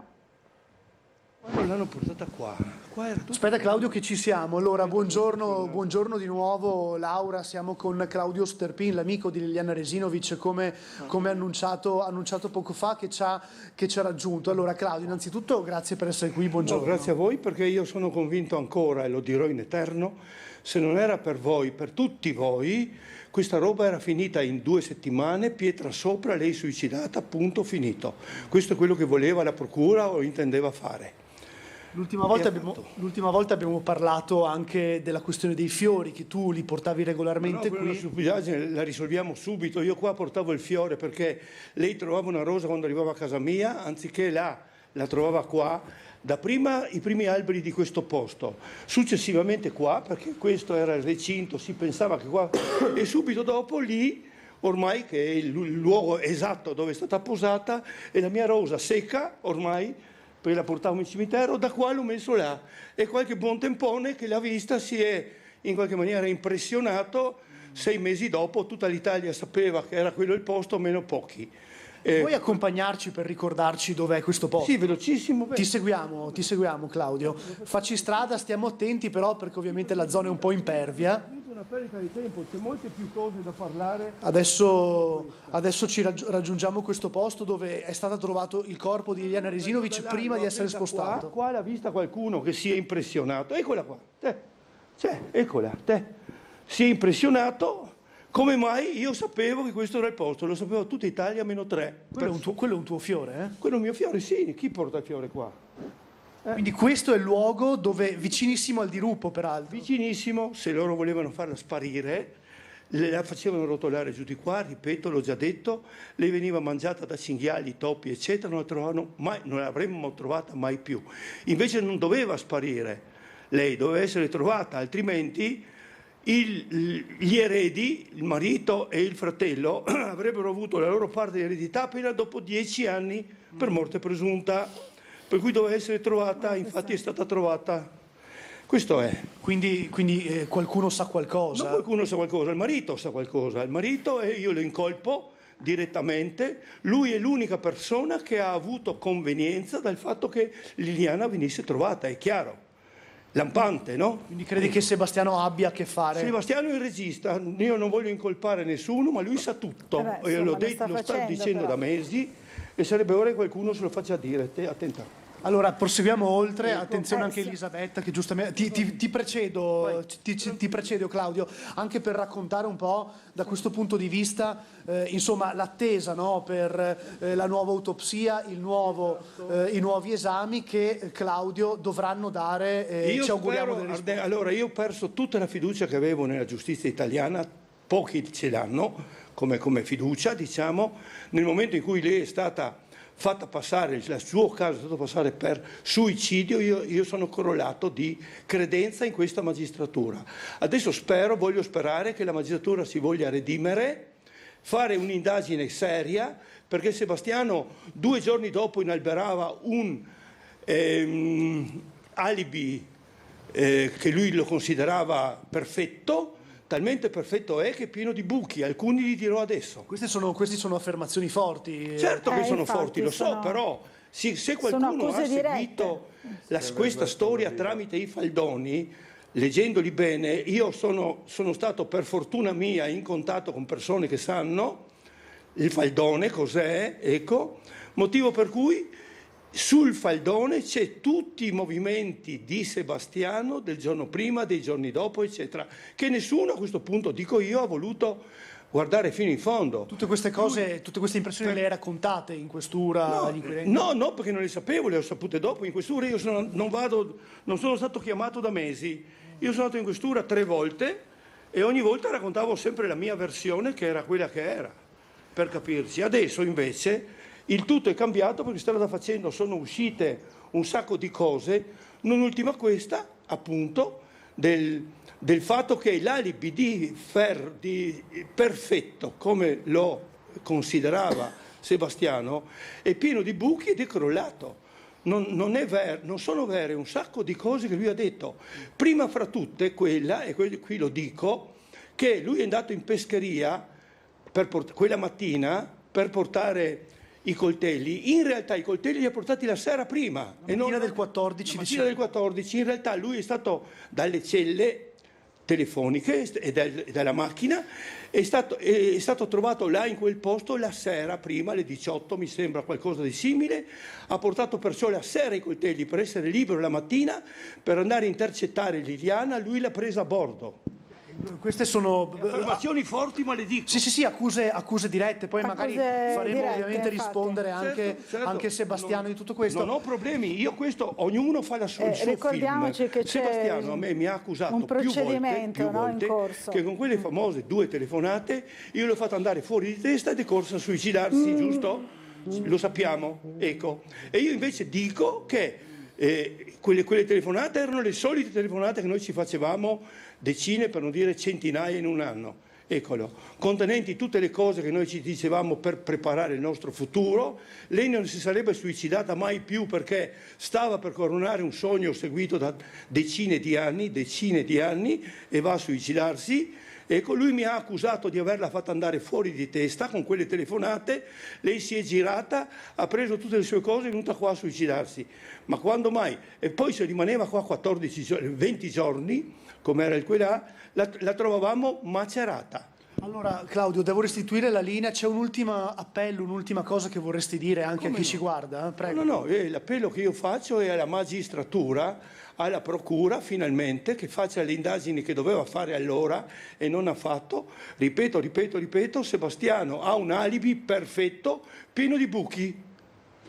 Claudio, ti ringrazio e ovviamente vi rimando allo studio. Grazie a Claudio Sterpin per averci raggiunto in questa giornata. E poi ovviamente iniziamo a raccontare le cose come stanno, per cui ecco perché io le ho dentro da mesi e dovevo dirlo, punto. È la prima volta però che... I primi e adesso Canale 5 sarà il secondo, perché mi sono deciso a votare il sacco. Votare il sacco vuol dire anch'io la mia, visto che sono stato accusato da mezza Italia di questo, quell'altro, quel terzo, adesso queste sono le mie difese, chiamiamole così. Grazie Claudio Sterpin, grazie anche a voi dallo studio, vi restituisco la linea, ci vediamo al prossimo collegamento. A voi. Grazie a Gianluca Paladin. Abbiamo sentito, raccolto così in diretta lo sfogo e le accuse durissime e molto dirette di Claudio Sterpin nei confronti di Sebastiano Visintin, che sicuramente andremo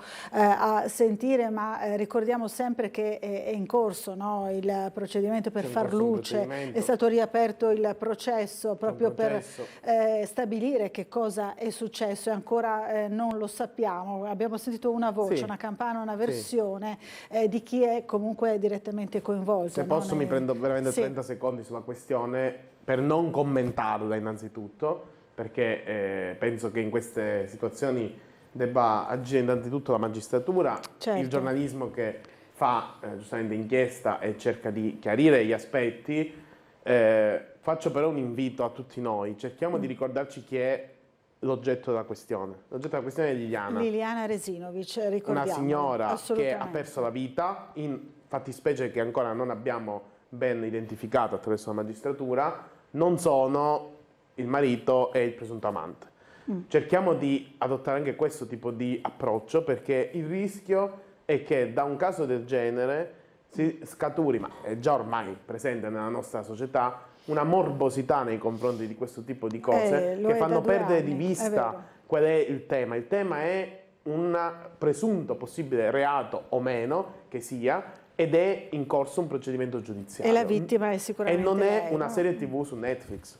Assolutamente, Cioè, non la è una realtà, serie TV su purtroppo Netflix. per una signora che ha perso la vita, Esatto. che è stata ritrovata proprio nel luogo che abbiamo appena visto nelle immagini in diretta.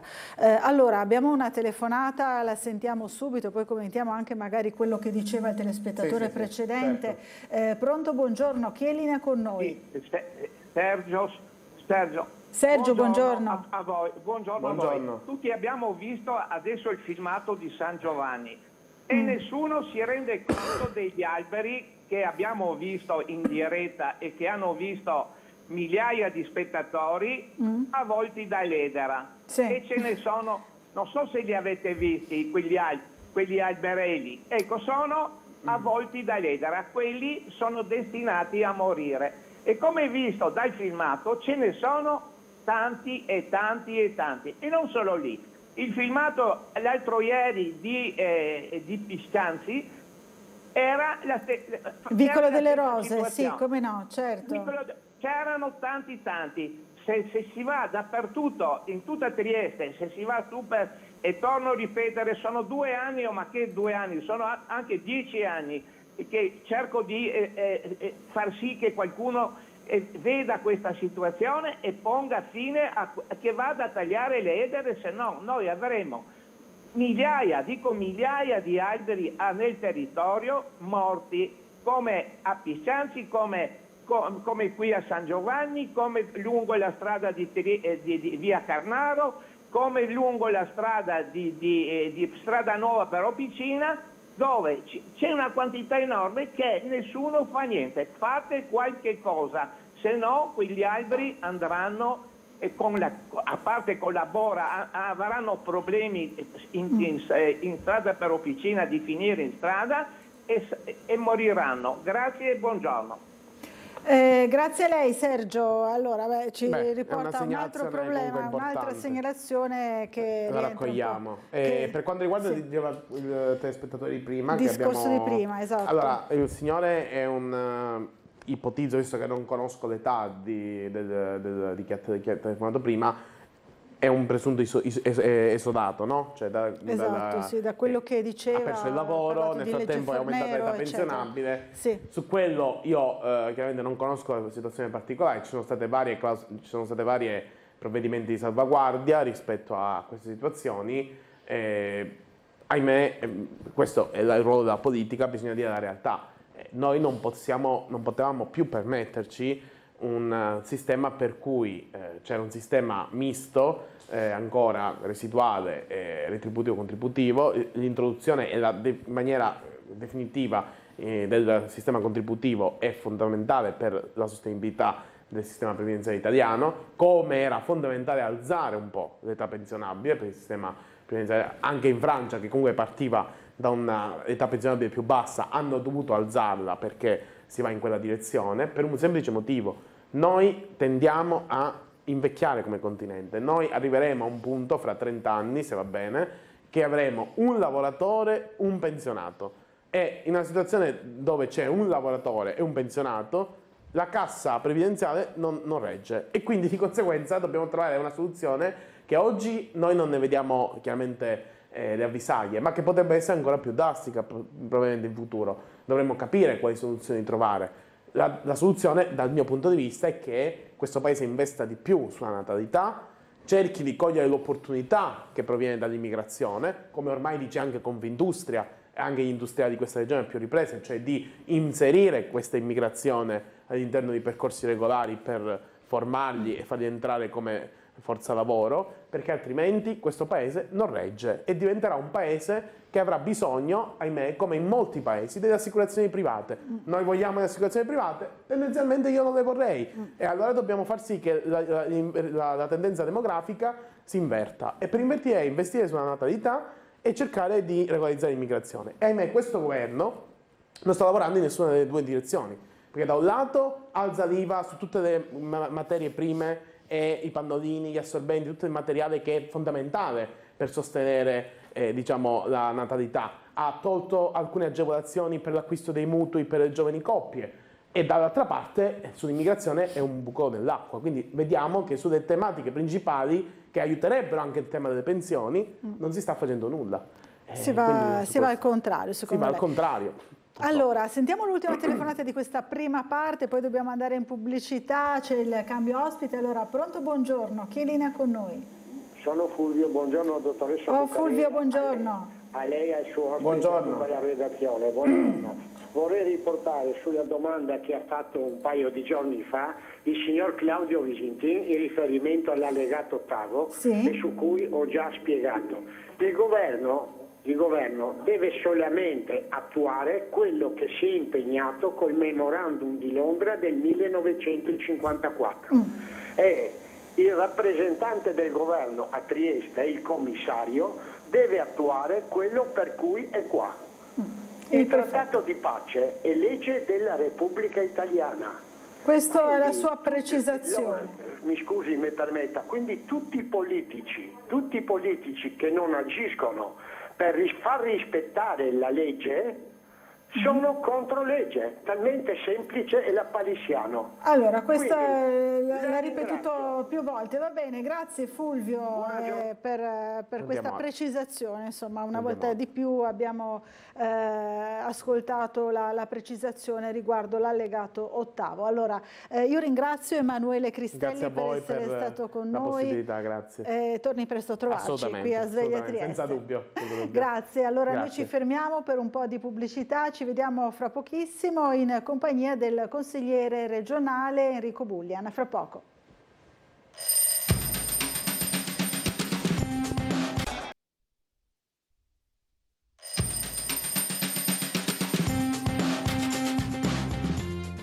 Bentornati in diretta, siamo in compagnia del consigliere regionale del Patto per l'Autonomia Enrico Bullian. Buongiorno, ben arrivato. Buongiorno a tutti voi. Bentornato nei nostri studi. Allora, prima facendo un po' la rassegna stampa, abbiamo già anticipato alcuni temi di cui il consigliere si è anche occupato recentemente, a cominciare dalla questione che sta molto a cuore anche a Tele4, ne parliamo spesso, del fondo per le vittime dell'amianto, no? E questa discussione insomma, su un provvedimento di carattere nazionale. Ci racconti un po' perché, qual è la sua posizione insomma, in merito? Abbiamo visto anche uno scontro abbastanza acceso in Consiglio Comunale a Monfalcone, ad esempio. Sì, io non sono uso a esasperare i toni, ma in questo caso trovo il decreto interministeriale, tra l'altro sottoscritto anche dal ministro leghista Giorgetti, lo trovo veramente allucinante e senza una logica giuridica. Intanto un fondo per le vittime amianto dovrebbe essere rivolto esclusivamente, lo dice il nome del fondo, alle vittime e quindi non anche alle aziende che possono essere state condannate già in via definitiva e quindi possono ottenere un risarcimento. Questo lo trovo allucinante. Poi si circoscrive le aziende alle società partecipate pubbliche. Statali, no? Sì, e poi perché? Perché questo. Quindi si crea una disparità anche all'interno delle aziende, oltre che dei lavoratori, perché a livello di lavoratori questo provvedimento, questo decreto, si rivolge ai lavoratori della cantieristica navale e gli altri, quindi veramente lo considero... Sembra creare un identikit, no? Delle aziende che abbiamo qui. Non trovo un passaggio corretto all'interno di questo decreto, quindi a livello macroscopico il primo errore è in qualche maniera finanziare i responsabili del reato, quindi le aziende che hanno provocato le vittime e le malattie asbesto correlate. Ed è il primo passaggio. Poi gli altri secondo e terzo passaggio sono che ci si rivolge a sottocategorie e di aziende e di lavoratori. Credo questo sia inaccettabile e che un fondo vittime amianto debba rivolgersi a tutti i lavoratori e le lavoratrici che loro malgrado si sono trovati a subire una malattia invalidante alle volte che ha condotto fino al decesso della persona, quindi in quel caso è evidente che subentrano gli eredi e questo mi pare il minimo sindacale. No, assolutamente. C'è anche una questione di tempistiche per presentare la domanda. Insomma, sì, questo sarebbe un ulteriore passaggio che aggrava il bene, tutto. No? Certo, il decreto ministeriale è di inizio dicembre, pubblicato alcuni giorni dopo, quindi con tutta la pausa natalizia di mezzo, e il bando si chiudeva ieri.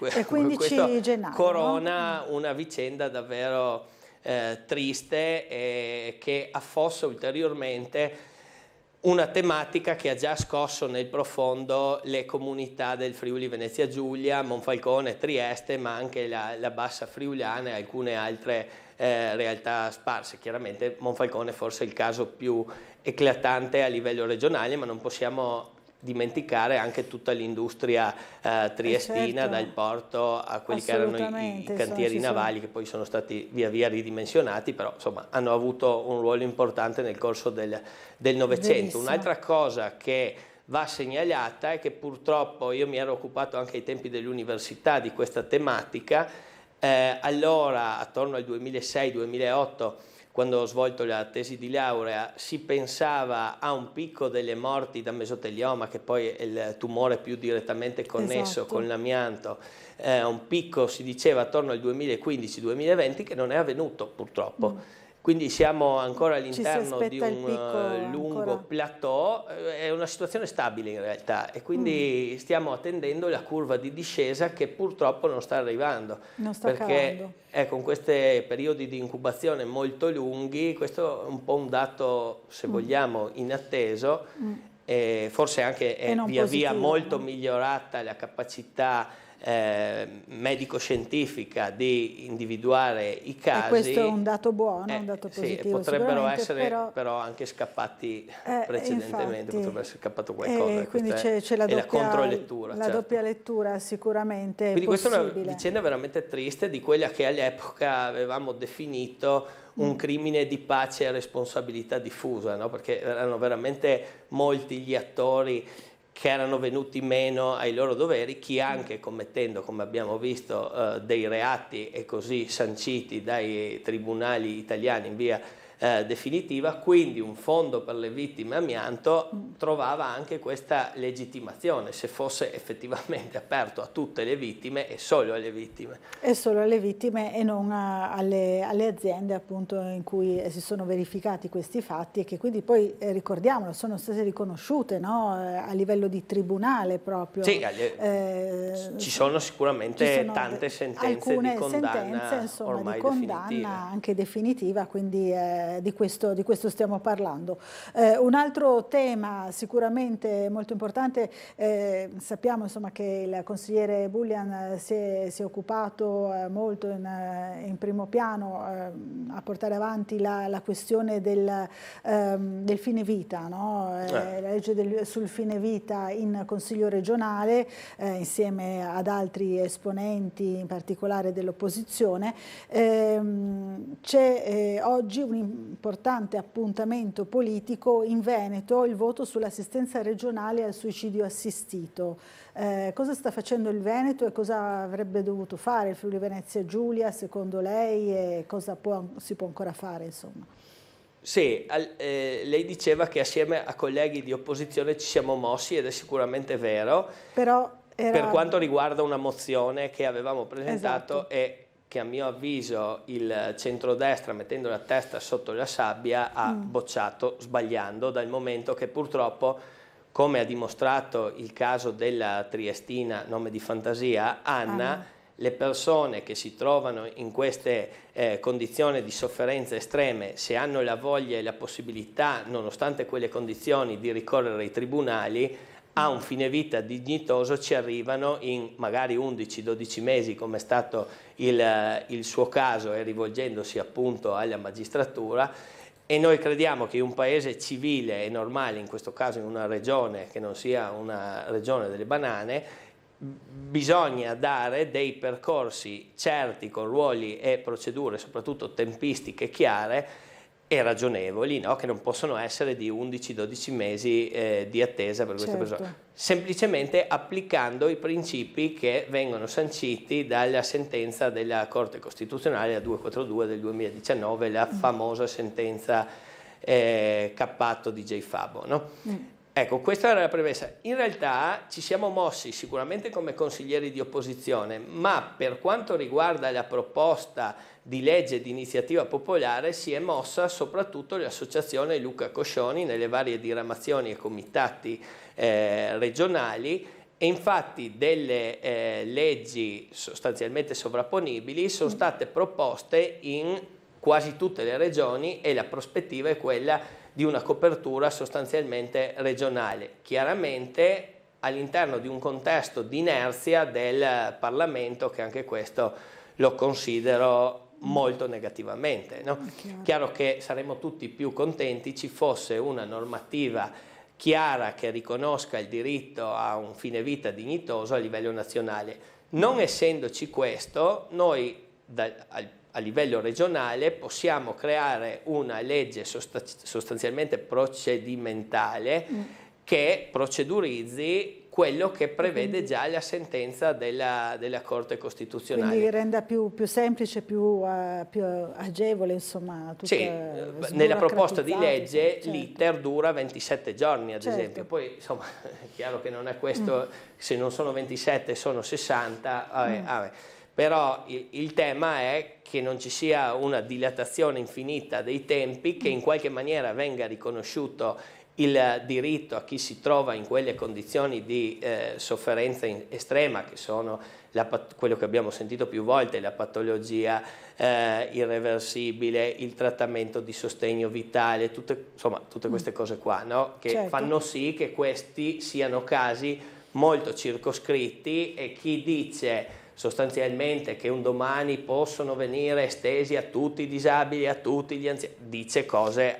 assolutamente fuori dalla realtà. Ecco, basta che ci sia consapevolezza su questo. No? Che quindi, si pongano i paletti, insomma, si capisca esattamente a che cosa ci si riferisce. Sono casi molto circoscritti, questo è certo.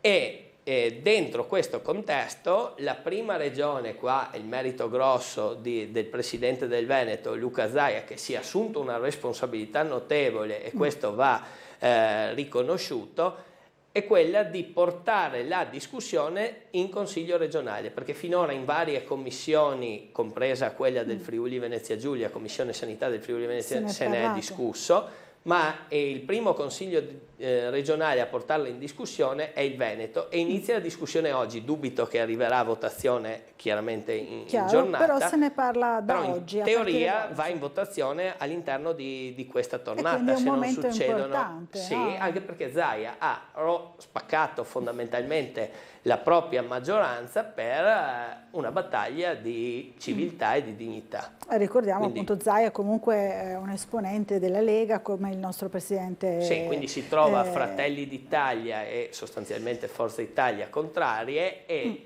il suo gruppo, cioè la lista Zaia e la Lega, insomma, che una parte dovrebbe sostenere il presidente, adesso vedremo come va. Staremo e le opposizioni, come va.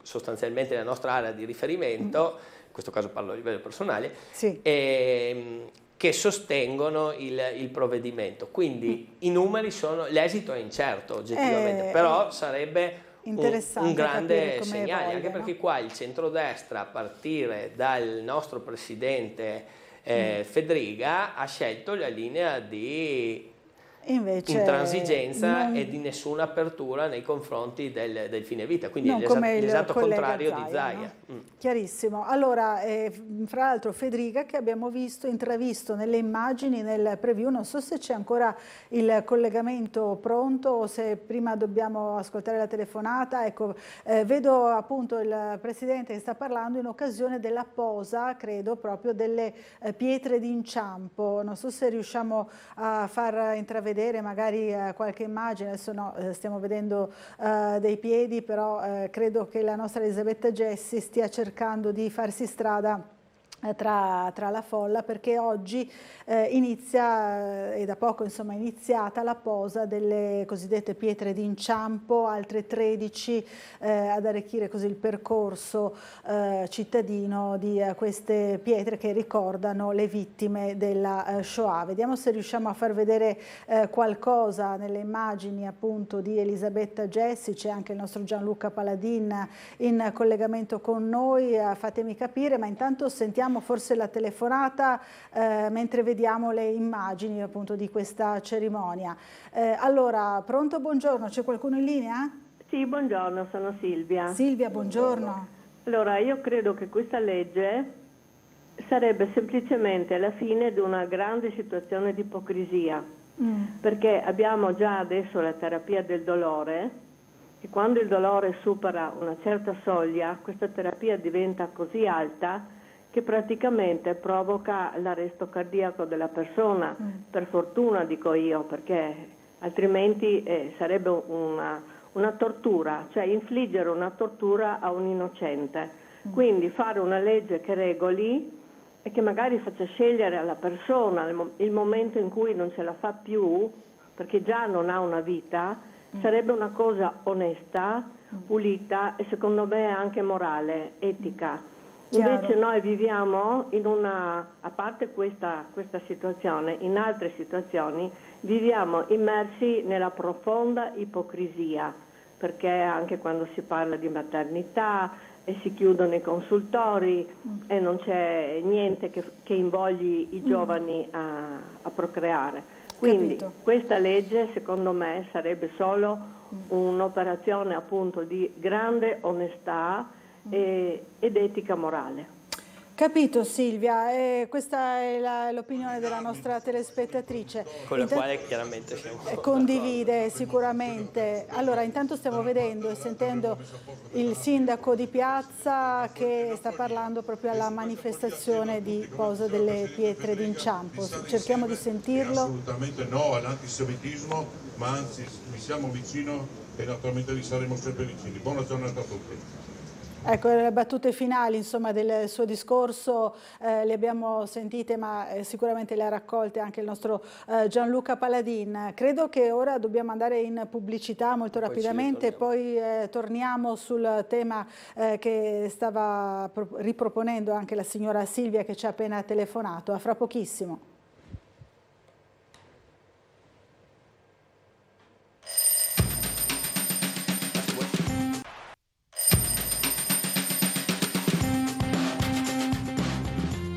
Allora, bentornati in diretta, siamo sempre in compagnia del consigliere regionale Enrico Bullian che è qui con noi risponde alle vostre telefonate, alle vostre segnalazioni.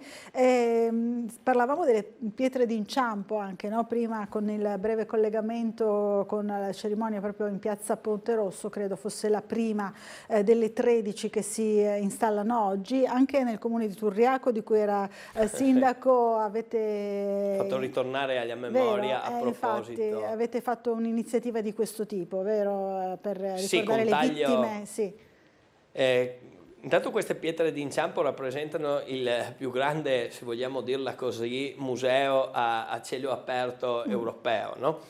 E le pietre d'inciampo ricordano non solo chiaramente gli ebrei che sono caduti nei campi di sterminio nazisti, ma ricordano tutte le persone che purtroppo sono morte e decedute nei campi di sterminio. Certo. Nel caso di Turriaco abbiamo 3 pietre d'inciampo che ricordano le storie di 3 perseguitati politici, no? Perché chiaramente non c'era un nucleo ebraico nel nostro comune. Però queste 3 persone non hanno fatto ritorno a Turriaco e quindi qualche anno fa, avevate ricordato credo anche il 20 o il 21, infatti durante la fase Covid abbiamo fatto questa posa che è stata molto partecipata dalle famiglie e dalla popolazione e l'avevamo associata, visto che non si potevano fare grossissime iniziative, a una riscoperta delle vie dedicate a figure di resistenti, no? Che magari poi passano in sordina. Ecco, quindi recuperare un po' la memoria da questo punto anche di in collaborazione vista, con il mondo scolastico, magari un po' a distanza, vista così quella per fase. lanciare però, anche il messaggio ai giovani, no? Ai ragazzi. Sì. Avevamo lasciato, ricordo, un garofano rosso sulle varie vie. Quindi era un'iniziativa. Allora, andiamo proprio dal nostro Gianluca Paladin, che vediamo in collegamento proprio ancora da Piazza Ponte Rosso, dove credo sia stata appena posata la prima delle 13 pietre d'inciampo di oggi. Allora, a te la linea, Gianluca.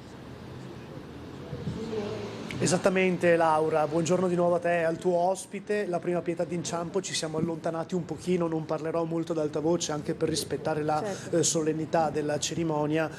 Credo che in questo momento stia prendendo parola il rabbino di Trieste, ma ci sono tutte le autorità qui presenti, c'è il questore, c'è il prefetto, c'è il sindaco di Trieste, c'è il presidente della regione, c'è il vice sindaco, c'è la preside del liceo Petrarca che appunto è parte integrante di questa cerimonia, di questa iniziativa, come ben sappiamo, insieme ovviamente alla comunità ebraica. La posa della prima delle 13 pietre, siamo qui in piazza Ponte Rosso, poi proseguirà per l'arco di quasi tutta la giornata, ma fino al pomeriggio appunto la posa delle pietre in giro in vari punti della città. Non so se avverrà una vera e propria cerimonia in tutti i contesti, forse solo in questo iniziale, perché appunto oggi è la giornata, si parte questa mattina, si è partiti alle 9 e poi si prosegue appunto, la prossima tappa mi pare sia intorno alle 10:15, poi 11:30 e via via andando avanti anche nel pomeriggio, oltre le 2-3 del pomeriggio altre pietre verranno posizionate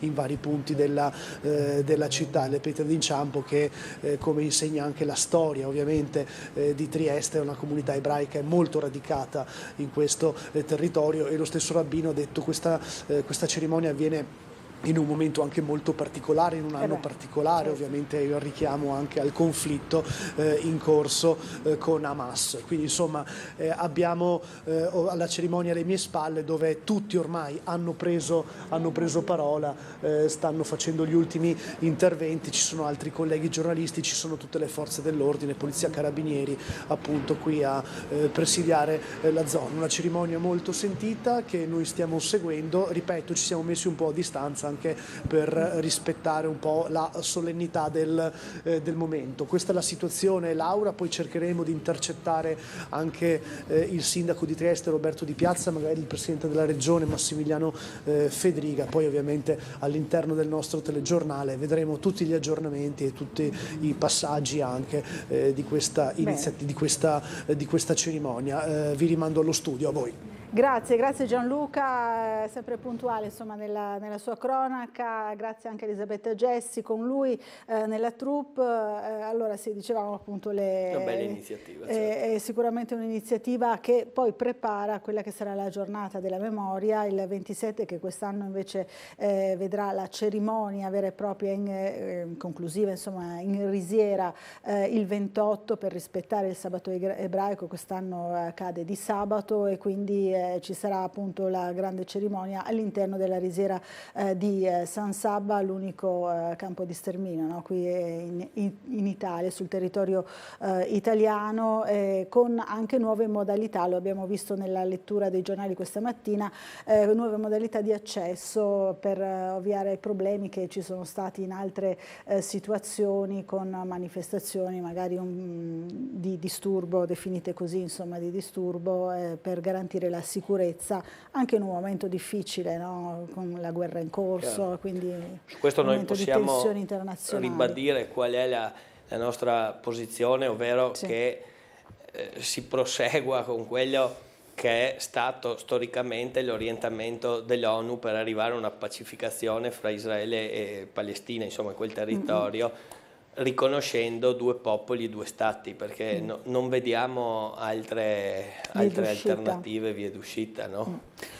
Allora, abbiamo un'altra telefonata. Pronto, buongiorno. Chi è in linea con noi? Mi dispiace tanto per questi giorni difficili, ma in ogni caso volevo dire che la Vassila manca 100 metri per essere Portofranco. Spero che Zeno Agostino si interessi a questo. E poi là della Sacra Famiglia c'è un cercis australe, un albero che ha un grandissimo fungo, un bellissimo fungo, e quello se viene giù farà molti danni. Dove mi scusi, non ho capito dove, signora? Là del mercato ortofrutticolo, mercato che c'era ortofrutticolo. l'ex Sacra Famiglia, sì, là dell'osteria ex Sacra Famiglia. Sì, come no, certo, sì, là del Campomarzio, semaforo. dai, sì. Sì, Campomarzio, sì, okay. sì. Poi se viene giù farà tanto, no? C'è un albero in ogni malato caso, che ci sì, segnala, ok. Sì, in ogni caso ci sarebbe di cambiare ogni 50 anni gli alberi in città, 50-60 anni, no? E l'edera basta tagliarla alla base, poi si secca. Finché è sul tronco non fa niente, quando va sui rami è pericolosa l'edera. Capito. Grazie della segnalazione. Solo un attimo. Sì, ci dica, intanto stiamo vedendo stavamo vedendo appunto le immagini della cerimonia di cui parlavamo prima. Ci dica, signora, al volo, perché dobbiamo andare in pubblicità.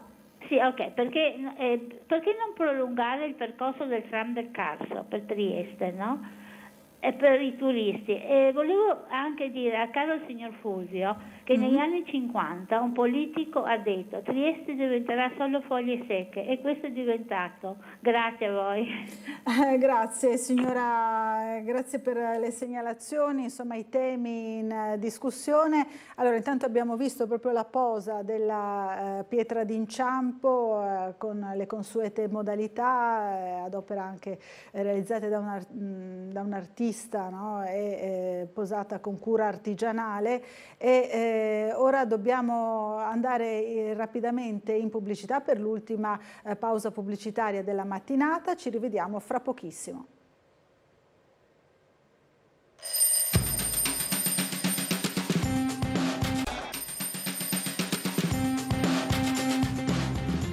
Bentornati in diretta, allora ancora in compagnia del consigliere regionale Enrico Bullian. Abbiamo visto la posa delle pietre d'inciampo. So che il nostro Gianluca Palladin ha anche intervistato il rabbino capo della comunità Meloni e lo sta intervistando in realtà proprio in questo momento. Non so se facciamo in tempo a sentire forse qualche stralcio. Paradossalmente esiste anche quando ci sono atti di violenza.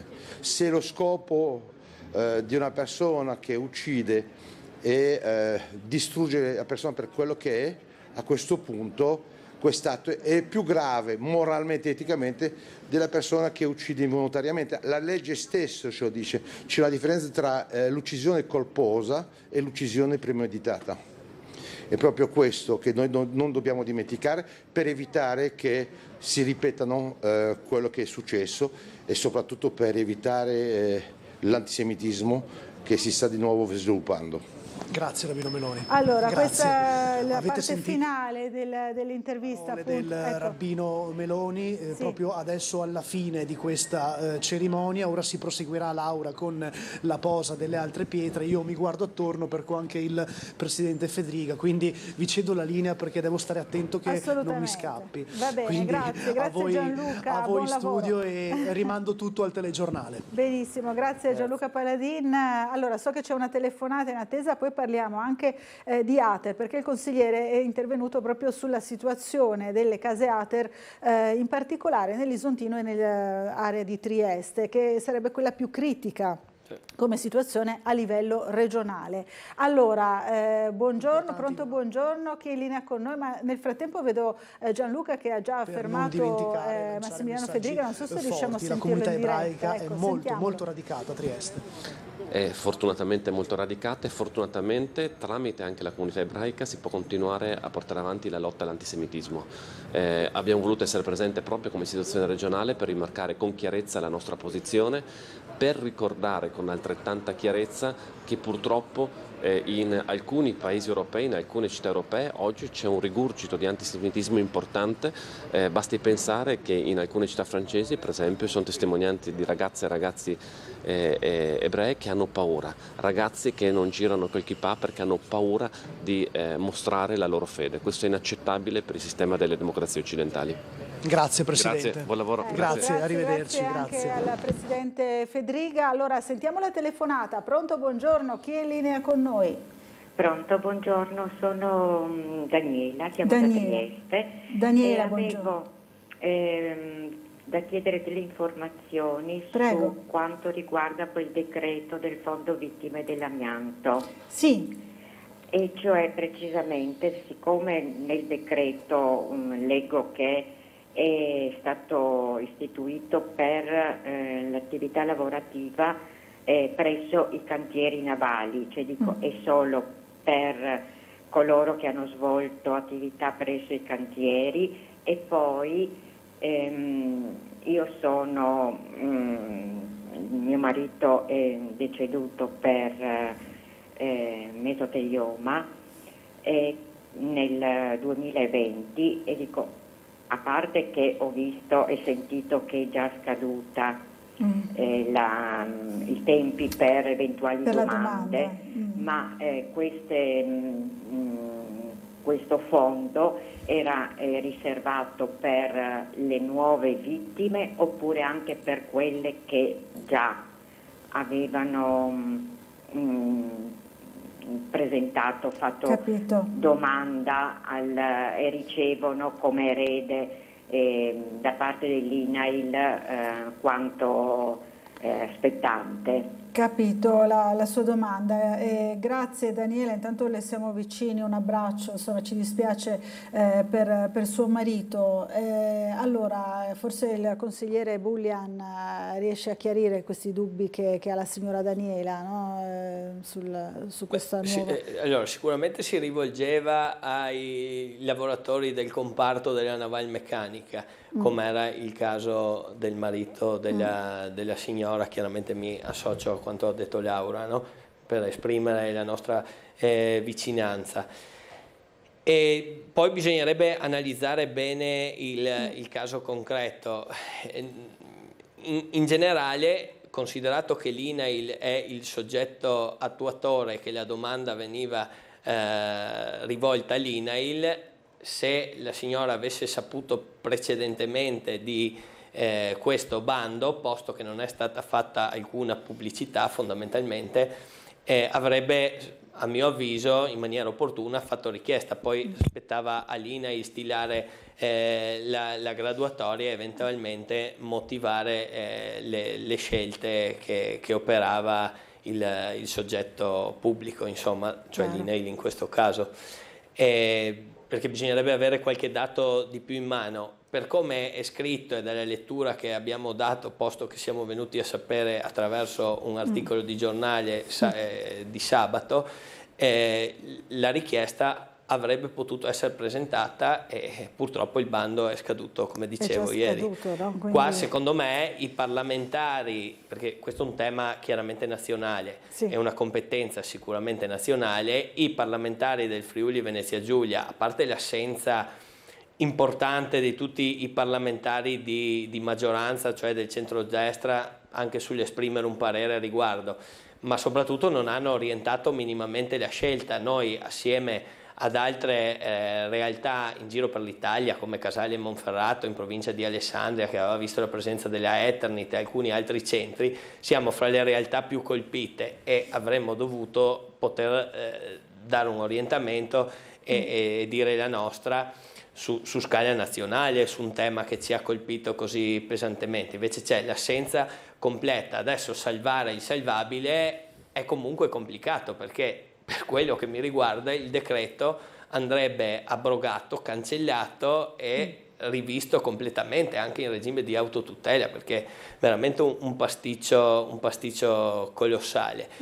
Che si informino e che vedano come intervenire innanzitutto i parlamentari provenienti eletti nel territorio regionale. Questo è l'input che secondo me possiamo. E poi magari alla signora Daniela dare. Possiamo consigliare magari di rivolgersi a qualche associazione che segue magari i sindacati o le associazioni, le associazioni delle vittime dell'amianto, anche per capire come evolve. Esatto, e volendo l'interlocutore è chiaramente, essendo il soggetto erogatore, INAIL. Quindi INAIL, chiaro, quindi anche eventualmente rivolgersi certo è a che se non ha fatto domanda entro il 15 e adesso in qualche maniera non ho seguito le ultime ore l'evoluzione, non hanno prorogato i termini che avrebbero dovuto farlo però entro ieri, adesso è un po' complicata. Quindi seguiremo magari la questione, no? Perché sì, se non altro affinché sui futuri fondi per le vittime amianto, che immagino comunque ci saranno anche, non si ricada in questi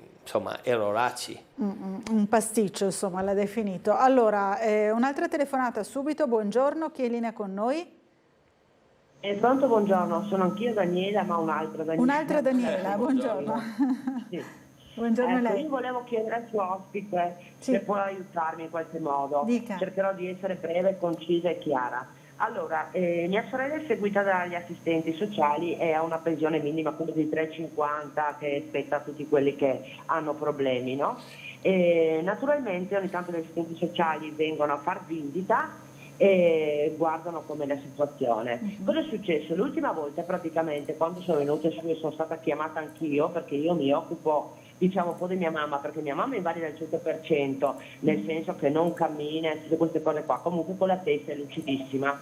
Loro hanno detto, da parte loro, non so in base a cosa, che la gestione dei soldi non è tenuta bene.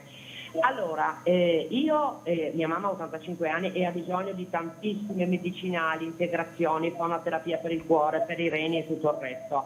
Adesso questi, mia mamma è contraria, vogliono gestire anche la pensione di mia mamma, fare la domiciliazione delle bollette, che quello non è un problema, potevo farlo anch'io, e praticamente gestire anche questa pensione. Siccome lei non è d'accordo, e le dirò anche di più, e già 3 anni fa mi sembra avevano sottoposto questo a un giudice, non so in base a che motivazioni, però a me che sono la figlia doveva arrivare una raccomandata, qualcosa, cosa che loro non hanno fatto. Sono stata avvisata da mia mamma.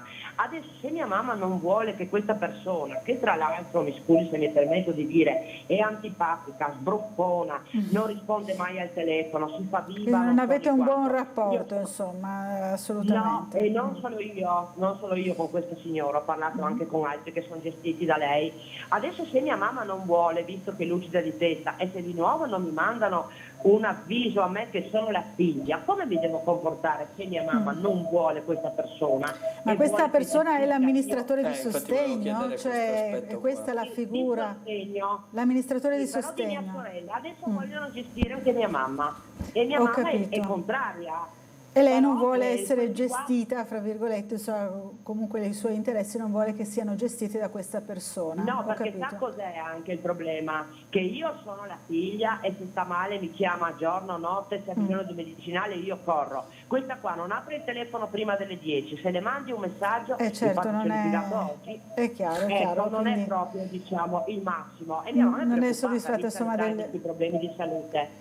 Cosa potrei fare io, chiedo al suo ospite, nel caso si presenti questo davanti a un giudice? Questa è la mia domanda. Grazie. Guardi, signora Daniela, grazie intanto di averci portato all'attenzione questa situazione. Io dovrei prima informarmi però per capire meglio che cosa si può fare. Non so se il nostro ospite è già più a conoscenza insomma, di come può muoversi la signora. Allora, intanto bisognerebbe, ringrazio Daniela per la chiamata e l'esposizione della problematica. Probabilmente bisogna acquisire tutte le informazioni e anche la versione dell'assistente sociale che presumo si muova dentro un contesto normativo che la indirizza e la orienta, no? E quindi capire perché ha fatto questa proposta. Certo è, adesso io non so, la mamma da come viene descritta è lucida e capace di intendere e volere, dopodiché una strada potrebbe essere che lei in quanto figlia faccia l'amministratore di sostegno della madre, quindi anche gestendo potrebbe essere in maniera congiunta il patrimonio. Infatti. Ma bisogna capire appunto perché è stata fatta questa proposta dall'assistente sociale. Certo è che soprattutto su casi del genere rivolgersi alla magistratura, al giudice o a quel che è veramente l'estrema ratio È vero. Insomma, è vero. quello che posso consigliare è di non imbarcarsi su questioni familiari di questo tipo in vicende giudiziarie che poi si protraggono all'infinito, erodono risorse, mettono di mezzo altri soggetti che hanno poco a che fare con il benessere psicofisico dei componenti della famiglia. Quindi se c'è un minimo di volontà da parte di tutti di riuscire a trovare una soluzione conciliativa, credo sia questa la strada. Difficile farlo in diretta televisiva, mi può contattare sui canali istituzionali o sui social e vediamo se anche esternamente possiamo dare qualche suggerimento e in qualche maniera una mano. Ecco. Una mano a questa problematica che immagino insomma stia preoccupando molto questa famiglia. Allora Enrico Bullian, tornando alla sua segnalazione sull'Ater Trieste e Gorizia che sarebbero fanalino di coda in Friuli Venezia Giulia, per quanto riguarda il patrimonio delle case, per quale motivo? Ma io leggo i dati ufficiali. Ogni anno la Regione Friuli Venezia Giulia pubblica un volume interessante che è Regione in cifre, in questo caso Regione in cifre 2023, e sui dati riguardanti il patrimonio Ater emergono insomma quei segnali che poi sono a supporto dell'interpretazione che ho detto, cioè sostanzialmente adesso semplifico un po' i dati, sui 30.000 alloggi che gestisce Ater, circa 5.000 sono non locati per varie ragioni e questa è una percentuale attorno al 15%, che è già molto alta, ma il dato va scomposto perché passiamo da una situazione buona nell'Ater di Pordenone, dove solo il 5% degli alloggi, e io questa cifra la considererei grosso modo fisiologica perché magari delle persone muoiono, ci sono degli investimenti in corso, quindi è impossibile avere locato il 100%, ma il 95% Pordenone dimostra che lo si può fare.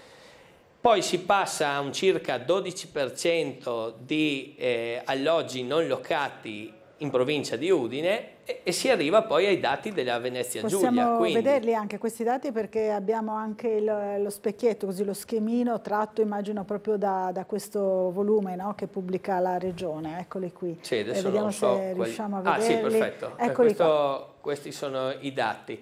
E si arriva al 18 e 19%, quasi 20%, rispettivamente della provincia di Gorizia e di quella di Trieste. Quindi la prima riflessione che sorge è: scomposti questi dati, riusciamo a capire perché da una parte funziona, e quando dico riusciamo a capire intendo l'amministrazione regionale, l'assessora ammirante, riusciamo a capire perché da una parte funziona e da un'altra non funziona, e quindi come si può intervenire su Trieste e su Gorizia in particolare ribaltando questa situazione.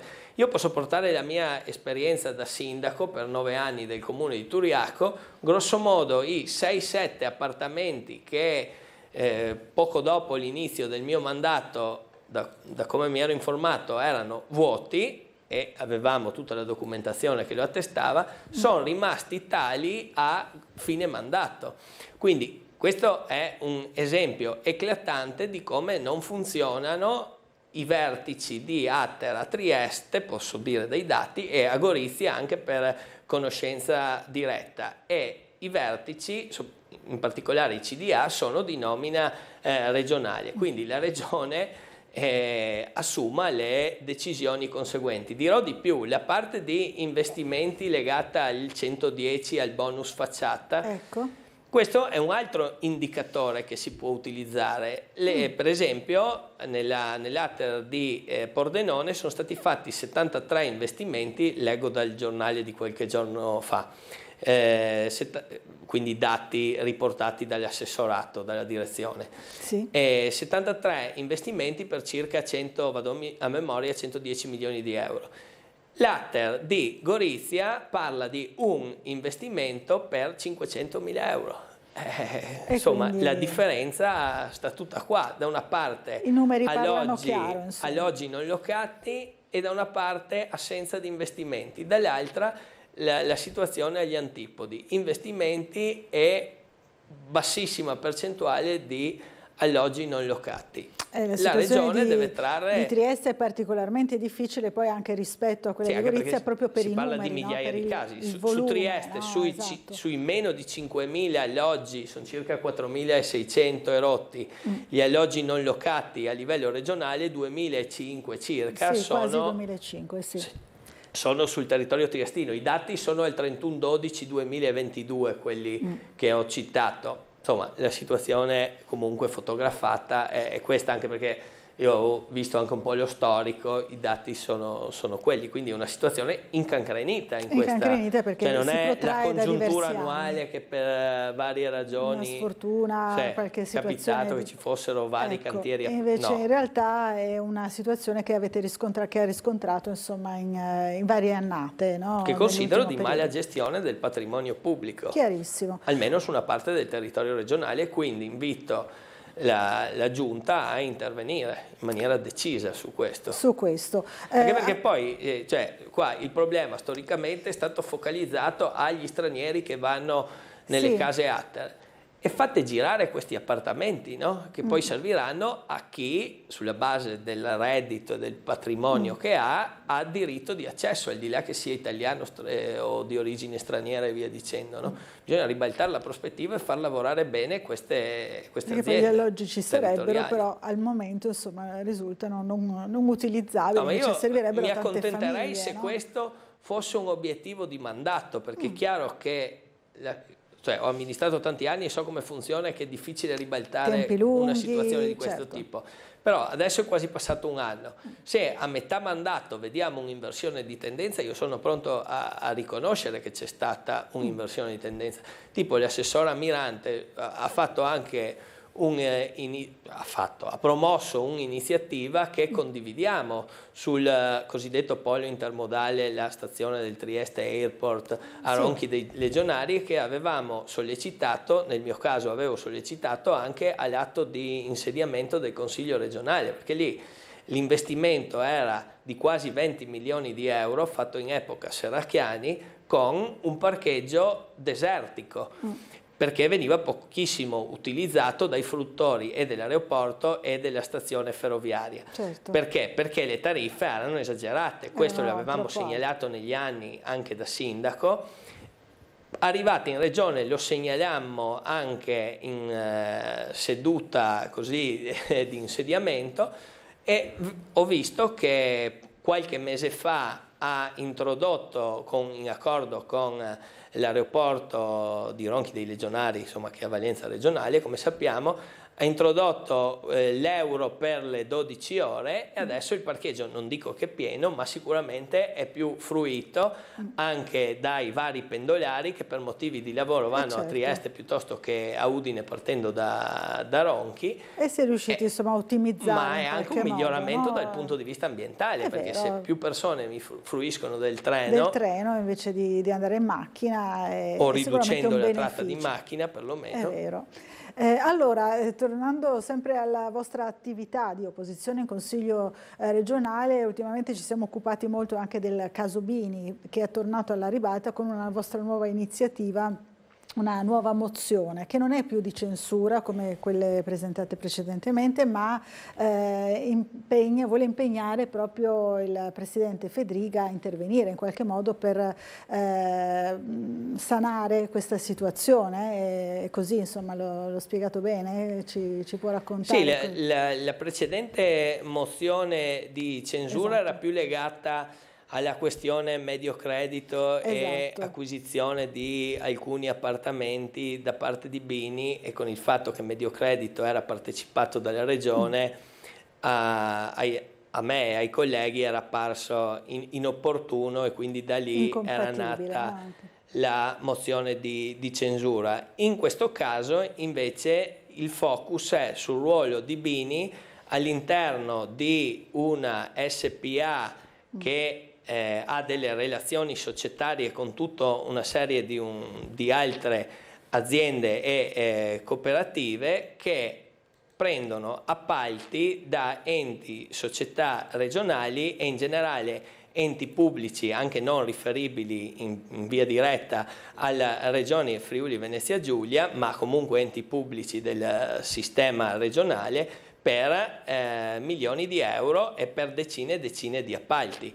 Se ci limitassimo al caso specifico della SPA, dove l'assessore regionale Bini è dirigente e azionista di riferimento, cioè il maggiore azionista di quella SPA, e comunque ci sono alcuni appalti di enti e società riferibili alla regione che cubano qualche migliaio di euro, e noi a questo punto chiediamo in maniera puntuale che il centrodestra regionale e in particolare il presidente Fedriga, che ha nominato Bini, ritiene sia normale e opportuno per un'istituzione andare avanti di questo passo. Potrebbero anche rivendicare che per loro, non essendoci un'incompatibilità né un'inopportunità politica, l'azienda dove Bini è dirigente può continuare a prendere appalti da regione, enti regionali, società regionali, enti pubblici vari, perché non rilevano un'incompatibilità giuridica né un'inopportunità politica. Noi la pensiamo all'esatto contrario, perché dobbiamo tutelare il bene più prezioso che abbiamo, che è la credibilità delle istituzioni. Lo abbiamo detto in maniera molto tranquilla e pacata, perché non è un'avversione personale nei confronti di nessuno, anzi preferirei continuare a parlare di amianto, sì, possibilmente in positivo e non in negativo, è vero. su progetti che sviluppino qualche, non so, ricerca medica piuttosto che nei termini che abbiamo sentito oggi, ma comunque occuparmi di di politiche sociali e via dicendo, piuttosto che affrontare i nodi dei conflitti di interessi. Però le questioni ce le pone chiaramente la realtà e la quotidianità, e crediamo che perlomeno vadano attenuate le posizioni di Bini, no? Questo è quello che abbiamo posto come focus, per esempio con l'aspettativa, per esempio evitando avete già appalti proposto, diretti, insomma, possibili vie d'uscita da questa situazione di incompatibilità, che credo generi un imbarazzo, insomma, che altrimenti rivendichino davanti all'opinione pubblica che loro, come dicevo, non ritengono assolutamente problematica la situazione. Staremo a vedere che cosa succederà. Allora grazie a Enrico Bullian per essere stato con noi, torni presto a trovarci. Grazie a voi, sicuramente. Grazie molte, e grazie a tutti voi che ci avete seguito. Buon proseguimento di giornata a tutti.